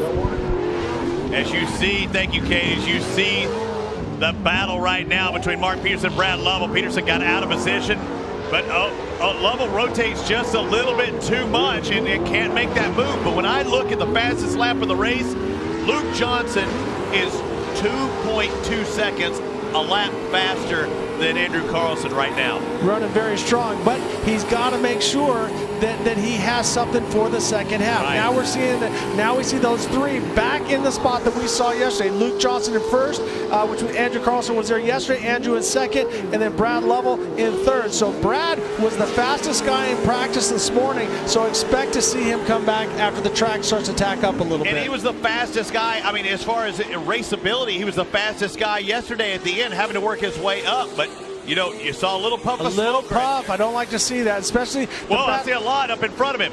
Andrew Carlson's starting to blow some smoke again, so this is not good for Andrew Carlson. And it looks like, I don't know. I mean, surely not 2 races in a row overheating, and we've only completed 3 laps. And it's getting worse and worse, so we have a definite problem with Andrew Carlson. You can see the steam. It's the exact same thing that he did in his Pro Light, but in the Pro Light, what I think happened was he rolled, and now we start to see the steam go away. So either it's cured itself or it's out of water. We're about to find out. It could be an intermittent issue, too. Maybe the fans aren't working. There's a lot of things, you know, the radiators aren't in front on these trucks. They're in the back, and you're dependent on those fans blowing. Yeah, and he ate a whole bunch of roots at the beginning to get through traffic, so we'll see if it continues to live.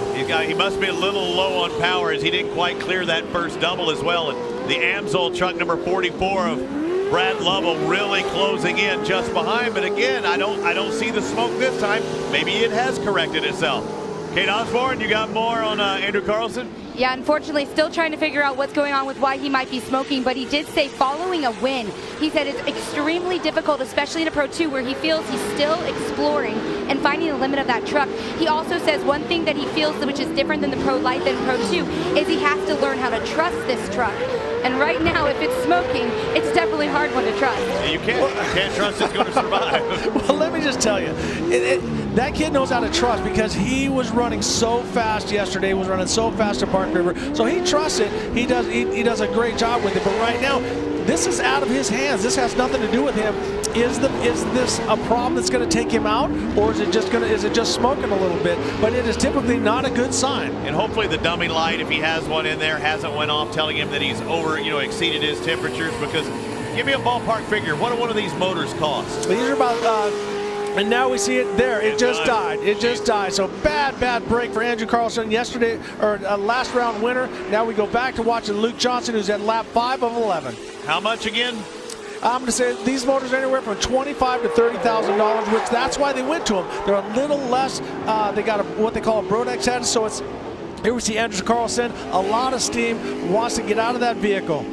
Old Smokey didn't make it again. Just like in the Pro Lights, he's having to climb out of that, and he's going quick. He might have some hot water in the cab there. So, unfortunately, Andrew Carlson is going to have to exit his second race in a row.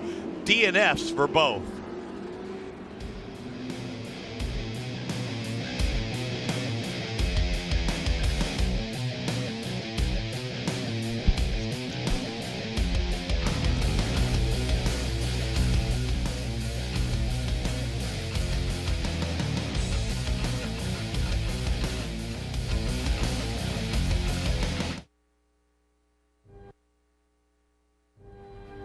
When it comes to protecting your engine, Amsoil offers the next level performance truck owners demand.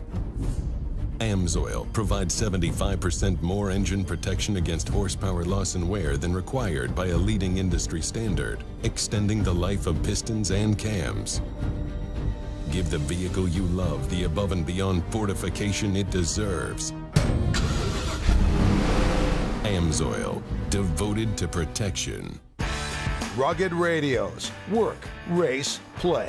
Hey, Steve, where you at? Experience clear communications through headsets or helmet kits. I'm up on the hill to your right. Oh, there you are. Talk vehicle to vehicle. Keep the radio contact going. Copy? Talk to passengers. Copy that, I gotcha. And stream your favorite music. Complete communications for UTVs, base camp, toy haulers, or off-road vehicles. Rugged radios. The authority in communications.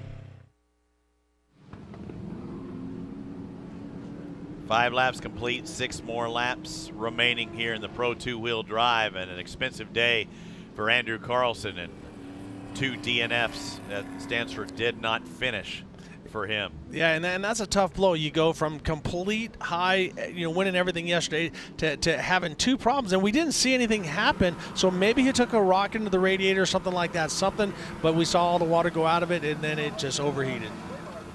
Yeah, that final puff of steam, not a good sign. Brad Lovell, though, now turning it up a bit, and he'll have Luke Johnson just in front of him. Luke was by far the fastest the first half of this race, 2.2 seconds quicker than Carlson's fastest time, but now you have Brad Lovell jumping in there, only 1.1 seconds off of Luke Johnson's pace.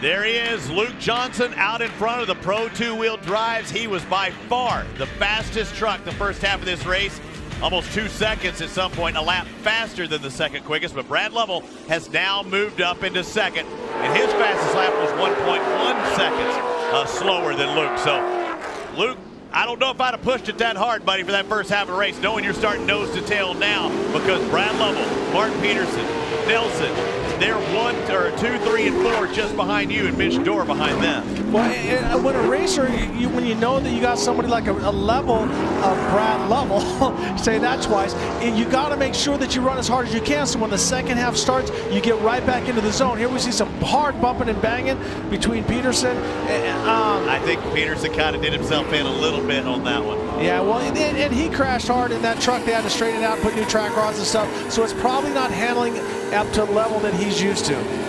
Seeing the 48 of Nelson, Tim Nelson out of Ohio, trying to move up there on the automatic transmission design work boot Dr. Chevy. Ooh, flat land. That was a bottom out there. Took it wide and sent it, and all the way and flat landed, and now we see Cody Conrad starting to work his way back up, so it's great that he started on the pole, got some bumping and banging going on, and now we see Mitch Dorr looking on the inside of Cody Conrad. Mitch Dorr in the 20 taking that aggressive or hard inside line. I'll say aggressive. He wasn't necessarily fighting or banging or anything, but when you're taking a much drastic line than the guy in front of you, it can be tough. Yeah, Timothy Nelson running really strong right now, and that's the difference, is that some of the guys were sporty too last year, but they bumped everything up a little bit, and now you can see how hard he's running into these bumps back and forth as we see him in third place with Cody Conrad and Mitch Dorr all right there, also with Mark Peterson. Mark Peterson doing a great job. After you've crashed a truck that hard, it's hard to jump back in the saddle, Robbie. It just does something to your mind. Conrad's Auto Salvage, Matco Tools, Rap Guys, Rowan Enterprises, and Cody Conrad. You see him, he's second in that picture, trying to get up there and get by Tim Nelson, the Ohioan, the Buckeye horsepower here. Let's see if he flatlands this time. I'd back off just a touch. No. Oh, yeah, he did. That was perfect. He buttered that one. Yeah. It's looking good. But it's great to see how hard he's driving, because we haven't seen Timothy Nelson this far up there, and he's not making mistakes. So I think the rough track plays into his driving style. And beating guys like Mark Peterson, Mitch Dorr, and, having a strong race. I mean, I'm sure he's hoping for more of the same, and right now he's in a podium spot. The lines that I'm seeing a little bit difference is that Timothy Nelson is able to use the outside, use the cushion, where I see Mitch Dorr pinching the corners a little bit and losing drive. See how he's really high inside? It's almost bicycling him, and it's killing his forward drive down the next straightaway. And these are Pro 2-wheel drives, about 700 plus horsepower. I'm talking about Luke Johnson out in front. You see him in the background or in the foreground with Brad Lovell, about a 2.5 second advantage, but you also see about a second a lap advantage of Luke Johnson right now over Brad Lovell, but we're missing the 151, the round 9 winner in Pro 2-wheel drive, Andrew Carlson. He's out of the race, and Kate, do you have him? I sure do. It's a disappointing day for Andrew Carlson, both in Pro Light and Pro 2.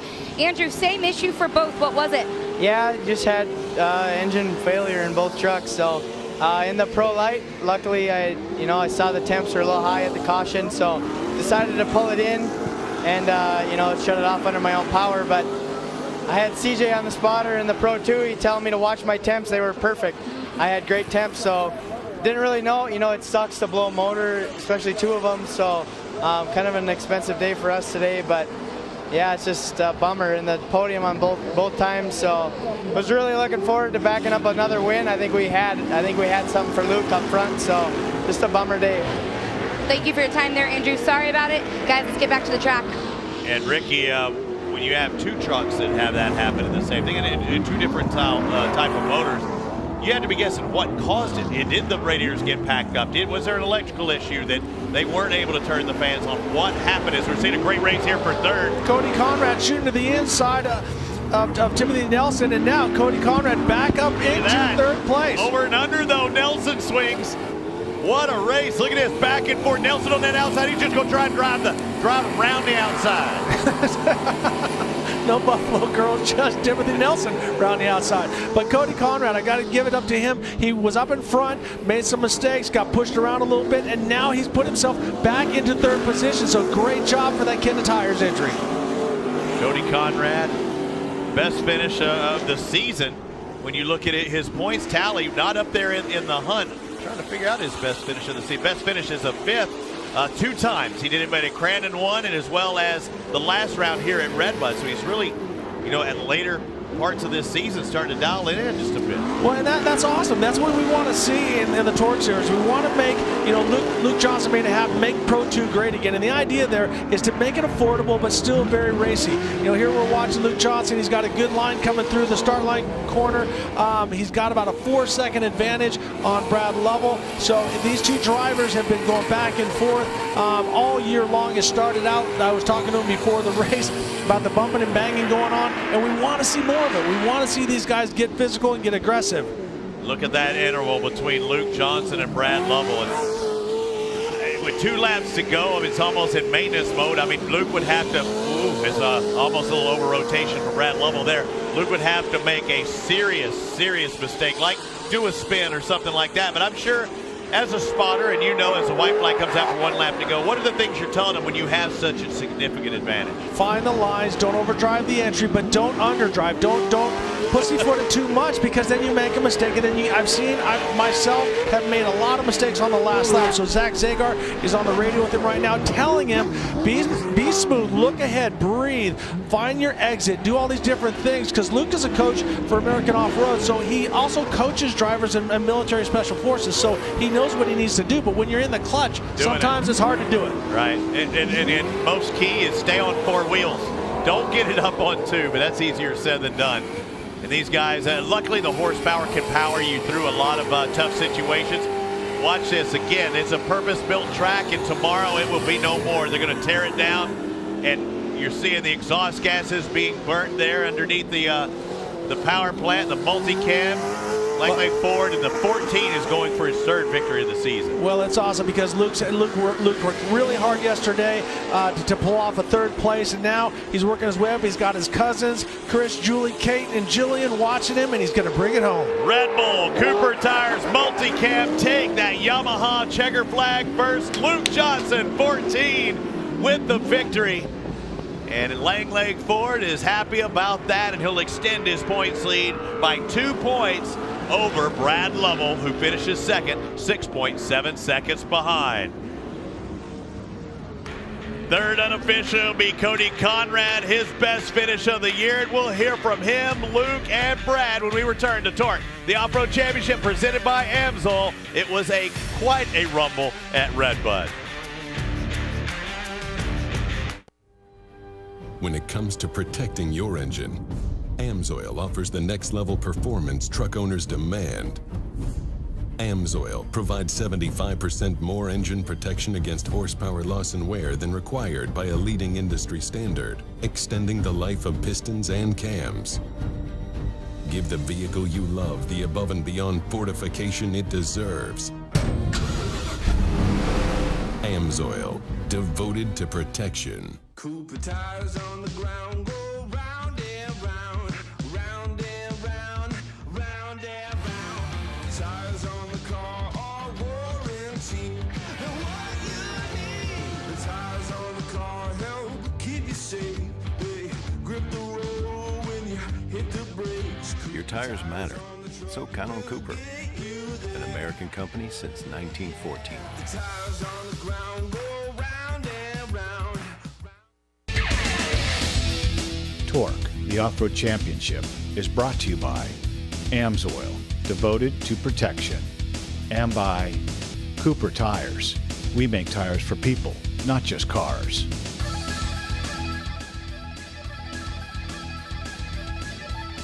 Track walk has now begun for the MSI employees and all the crew. And I'd like to thank everybody, as we still will have our winners interview here in just a moment. But those of you watching on TORCseries.com or YouTube at USAC TORC, Facebook watchers as well. We'll do our review at the end with Kate Osborne. But, man, what a day here at Red Bud.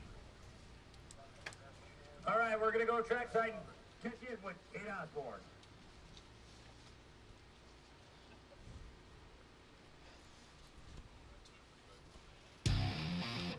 Welcome back to Red Bud. What a finish in the Pro 2-wheel drives. That's finishing it off in style in an excellent race. He passed the most drivers. He had the fastest lap of the race by 1 second, and he extends his points lead with his third victory of the year. That's LJ14, Luke Johnson, and he's trying to make Pro 2 great again, and he's looking pretty great here at Red Bud today. But you gotta put it in gear, Luke. You gotta put it in park first. Let's go to Kate. Always exciting with Luke Johnson there. This weekend here at Red Bud, you've had a lot to prove. You knew you had a quick truck. You knew that it was time here. What's your takeaway today? Man, I'm so happy to be back on top. This Langlade Ford multicam truck is working awesome, and as you can see, I didn't put my ATD transmission in park, but man, I was so excited to get up top, and these guys were a handful to get through, but just a couple mistakes, and I was able to make my way to the front. This track got super rough towards the end, but we just kept putting in solid laps. These Cooper tires were hooking up through all the dry and the deep sand, so I can't thank everyone enough that's got me here. Southside Tire, Wagner Shell, Rugged Radios, Baja Designs. These guys have been really key in getting me here, and I just can't wait. Multicam has been awesome, so thank you guys. Wasn't easy for him to get on top of the box, but there it goes. He did it. Luke Johnson. Yeah, he did, and that was so funny. Once you get out, that thing started rolling. The Baja Designs lights truck was he was heading in a different direction as Luke takes the victory, his third of the year.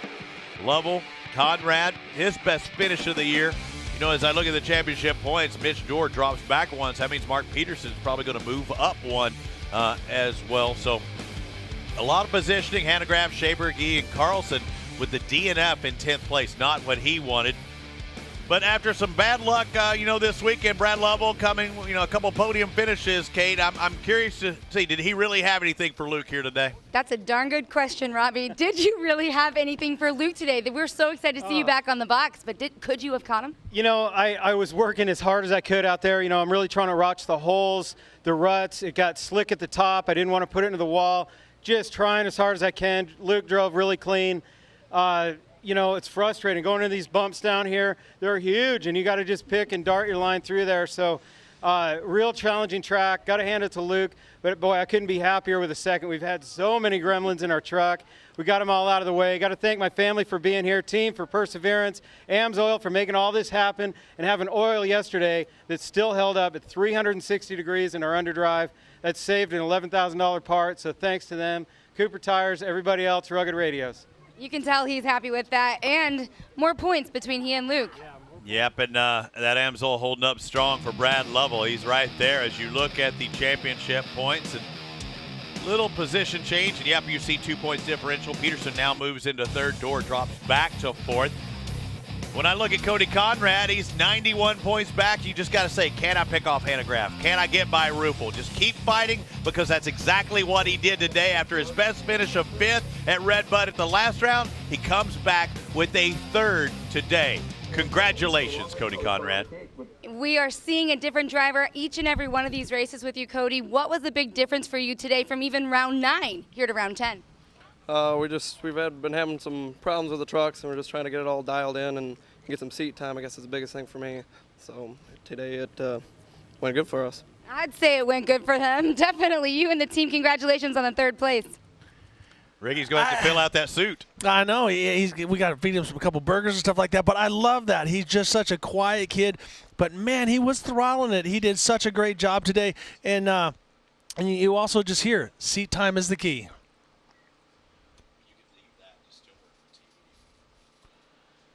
Looking at all the angles, all the shots, you're seeing that several lines there. It's really bumpy. When Brad, who can drive anything anywhere, said it was bumpy. He's one king of the hammers. The roughest race in the world where I was able to do it with Luke in the sportsman class or in the spec class, and I would go up some of these hills. I was like, I must be going the wrong way. There's no way this is a race course. And then there'd be one guy out there with the camera. I'm like, I'm on track.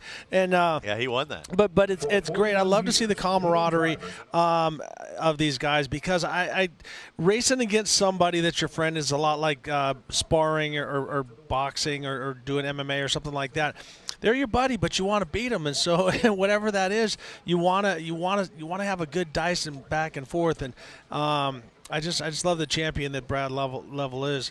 I call him Level again. No, it's Level. It's so close. It sounds very similar. But it's good and bad. I love coming to Red Bud. For my first time, and I've called motocross races from here off of the screen, off the monitor. But being here in person, just seeing what it's all about, but knowing that they're going to tear down this track, after the race is over, it's going to be rough. But if they do tear it down, I think they're going to build it back even better somewhere else. Well, I think that this is a great venue. It's a great part of the country that people can come and love racing. These motorcycle racers, the motorcycle racing fans that come here, also the people. These are 4x people and boat people, and they buy tires and they buy wheels and they buy lift kits, and they do all the things that we do, and then they're changing oil. And so these are our fans, and we want to bring them this racing, and so I think Red Bud is a perfect opportunity. And if they don't come back here, this is actually a parking lot. So it's like build it and they will come. This is the Field of Dreams, and so they're looking to build a different facility, which I think any of them, wherever Tim Ritchie decides to put the track and Jeff Nordstrom builds it, I think it's going to be awesome. One thing we know about the Ritchie family, and we know this from motocross, is they put a lot of effort behind everything that they do to give the fans the best that they have. So, don't know where it's going to be, don't know how it's going to look, but I promise you it's going to be a good one here at Red Bud. So we've been talking about my family a lot. Your boys are like quite the baseball. Yeah, my kids play baseball. I had them race karts when they were younger. I wanted to, because I didn't want them necessarily to race motocross bikes. I've got them into motocross racing or motocross bikes this past year. PW50 is a start, but I got a CR85 and a KX65. One's 12 and one's you 6. sound like but a I just beginner dad. I was into motocross bikes. No, I just motocross. I just assume they don't race motocross. I like the karts, but I'm kind of with you. If they wanted to, I'm all for it. But stick and ball stuff, baseball's not cheap, my friend. I hate to tell you. No, there's no sport that's cheap. And what's great is, as we talked about, as I said, as they were going up to the finish line, I want to throw a shout out to my goddaughter Jillian. I know you're out there watching. Hey, Jilly Billy, I'll see you in a little bit. And soccer's not a cheap sport either. No. And her older sister's going to college. She's been crushing it. And guitar lessons aren't cheap either, and her father's quite expensive these days. The thing. I'd like to have gotten my kids into some of those mod karts, because, like I said, mine started on 50cc, low wheel, go 45 miles an hour, and race karts, both of them did, up until they were 7 or 8 years old. So I wouldn't mind getting them in that cart and doing some of the jump stuff, because, again, you put a roll cage around them, my kids probably get a little braver, too. They get a lot braver. But let's recap on that. Let's talk about the UTVs today. We saw the stock was phenomenal. We saw CJ Greaves not dominate. No, but Jake Lunderby was pretty good for, 9 3/4 laps. And because here's the thing, as a racer, you relive those mistakes over and over. And so I'm going to just throw this out to Jake Lunderby. It doesn't get better with time. It doesn't. You look back and you feel like Al Bundy, where you're saying, you're reliving in your high school football years and stuff like that. You're like, I almost had that race. So those are the ones that get away hurt the worst. But Jake, you drove a phenomenal race, and you almost knocked CJ out the top. I'm gonna give you a comparison. 1989, there was a guy that had won like every Supercross leading into an Atlanta round, and his name was Ricky Johnson. And then this man by the name of Jeff Stanton came, you had a bobble, but he made a pass, and he won. And he continued to win, on after that. Jake is kind of under the tutelage of CJ, much like Jeff Stanton was to you, who lived down the road. He's a Michigander as well. Are we seeing Jake Lunderby? Are we giving him the confidence because he can, compete with CJ nowadays? Well, he showed everything. He just made one mistake, and that's what it. You can't do that around CJ Greaves. The kid he sees things that other people don't see, you know, and when I say that about Scott Speed in GRC, he's able to find traction where people aren't finding traction, to find little things at a time. And when you get into racing, you think you want to take these big chops. I want to really attack coming in, but then I lose it going out. CJ finds the spots and then makes himself ready and then pounces on it, and that's what he did today. Right, not trying to take that big advantage. And you talk about Scott Speed, a guy who raced in a Formula One. Yep. I mean, they're looking at hundredths. And just pieces of tenths. And when you're used to trying to find those little bitty bits, you're not trying to gobble up something. You know, I'm friends with Jeremy McGrath. There had been a long time ago. I remember probably about. He said you're an acquaintance. Yeah, the same thing. But about 10 or 15 years ago, I remember gambling at a casino after a Supercross or whatever, and his wife, they'd already been married, but I knew him before then. Kim Maddox, now Tim McGrath, was gambling, and she put out like quite a bit of money out there, and to Jeremy, who's a millionaire by any stretch of the imagination, he's pretty tight with his money. Very tight. But she could have put $20. She put $20 out there, and Jeremy's like, whoa! Don't try and win it all back at one time. And that's one of the craziest things. Is here's a guy who has more money than I know what. Didn't want her to try and just I'm all in trying to win everything back at once, and that's his racing. Well, no, that was the his same racing. way that he did. He was precise. He didn't make mistakes. You could sit and watch Jeremy McGrath, and you could literally go, all right, well, he's going to do that. He's going to do that within a 100th every lap. Yeah, that is true. That is true. And yeah, Jeremy, I sure would like to see you at Crandon. We'll see if that could be the case. And Kim, too. I like to see her as well. There he is. You're going to have a funky-smelling driving suit here pretty soon. I can't see. It's in my eyes. And Cody gets the sparkling apple cider. Luke gets to taste the bubbly as well as Brad Lovell. But, yeah, Luke was the fastest today in the Pro 2-wheel drives. And would have liked to have seen, as your video in there. I'm sorry. Proud father. I would like to have seen Andrew Carlson. He could have gotten up there, but, you know, Brad was going pretty fast himself. And finished second. I would have liked to have seen how he could have done up there, but by looking at the fastest laps, and even at that time, Luke just had a little something today. Can you tell me something that y'all might have changed between the last round and this round? Well, Luke works very close with Michael and Charlie from ATD, and also everybody from AIM, from Cadell's to that program. So AIM's being the logistics, or not logistics, the data acquisition. Exactly. So we're looking, and he found some stuff in his brakes. He had too much rear brake going into yesterday, so he was setting up a lot, driving it more like a Crandon or a Bark River, where this is more of a come in, brake, rotate, and pull the trigger on the way out. And he was fast yesterday. He had a much quicker time, but he just wasn't.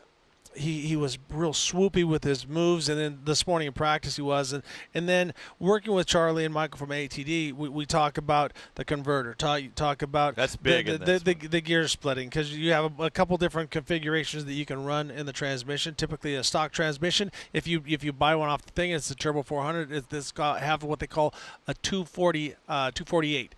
And so what that is that's your first gear. This is geek speak here, ladies and gentlemen. So pay attention. I can't. I have limited skills, but I do know transmissions now because Charlie from ATD has taught me. So there's a lot that he works on, and they have to pick out the little things. Little by little, and again, a lot of adjustments for these trucks, suspension-wise, tire grooving, and whatever they did, they worked out. The same thing goes for CJ coming back today after a terrible day at the last round. But first, we want to – I don't know who's going to get it. I've got my opinion. He's got his opinion. But who's going to win the Vision Wheel Bad Mofo Award? Let's find out. Let's send it down to Tiffany Stone. You know her as Miss TORC, and she will be presenting the Bad Mofo Award. That's right, guys. I do have the Bad Mofo Award right here, and it is my pleasure to give the Vision Wheel Bad Mofo with all of this cash to the last driver that you guys had just seen. He was here. He worked his way all the way from the back, spun out, and he made it to the third spot on the podium, Mr. Cody Conrad. Cody, congratulations. Wow, I literally have goosebumps from your entire family over there. Look at all these goosebumps. I think you should have those goosebumps, but congratulations. Show everybody that Rumble at Redbud. Bud, open that up, flip it around. You are the Bad Mofo, $250. How are you feeling right now, Cody Conrad? This is just awesome. I mean, to get up here and to get this award, I mean, it's just an awesome experience. Well, flip that around, show the camera, and remember that you are a Vision Wheel Bad Mofo here at Redbud. Congratulations to you, Cody. Show everybody what you got, and back up to you guys.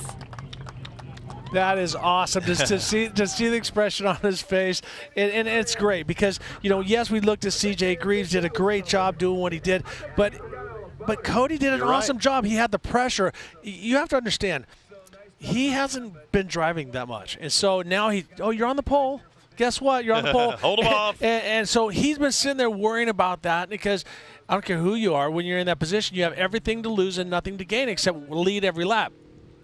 He makes a couple little mistakes. He gets bounced around back and forth, and then he goes, okay, got that out of the way, and he drives his way forward. So Cody Conrad and the whole Conrad family, congratulations. It's well-deserved. Vision Wheel, thank you. This is great. Put some money in the kid's pocket, and he's got a cool thing to remember this by. Yeah, and we saw him banging with Tim Nelson. I mean, that back and forth, and he held on to it again. The young buck making it his best finish ever in TORC Series. And, fifth was his previous best. Now he's third. Can he move up a spot or two? We still have several more rounds to go here at TORC, the Off-Road Championship presented by Amsoil.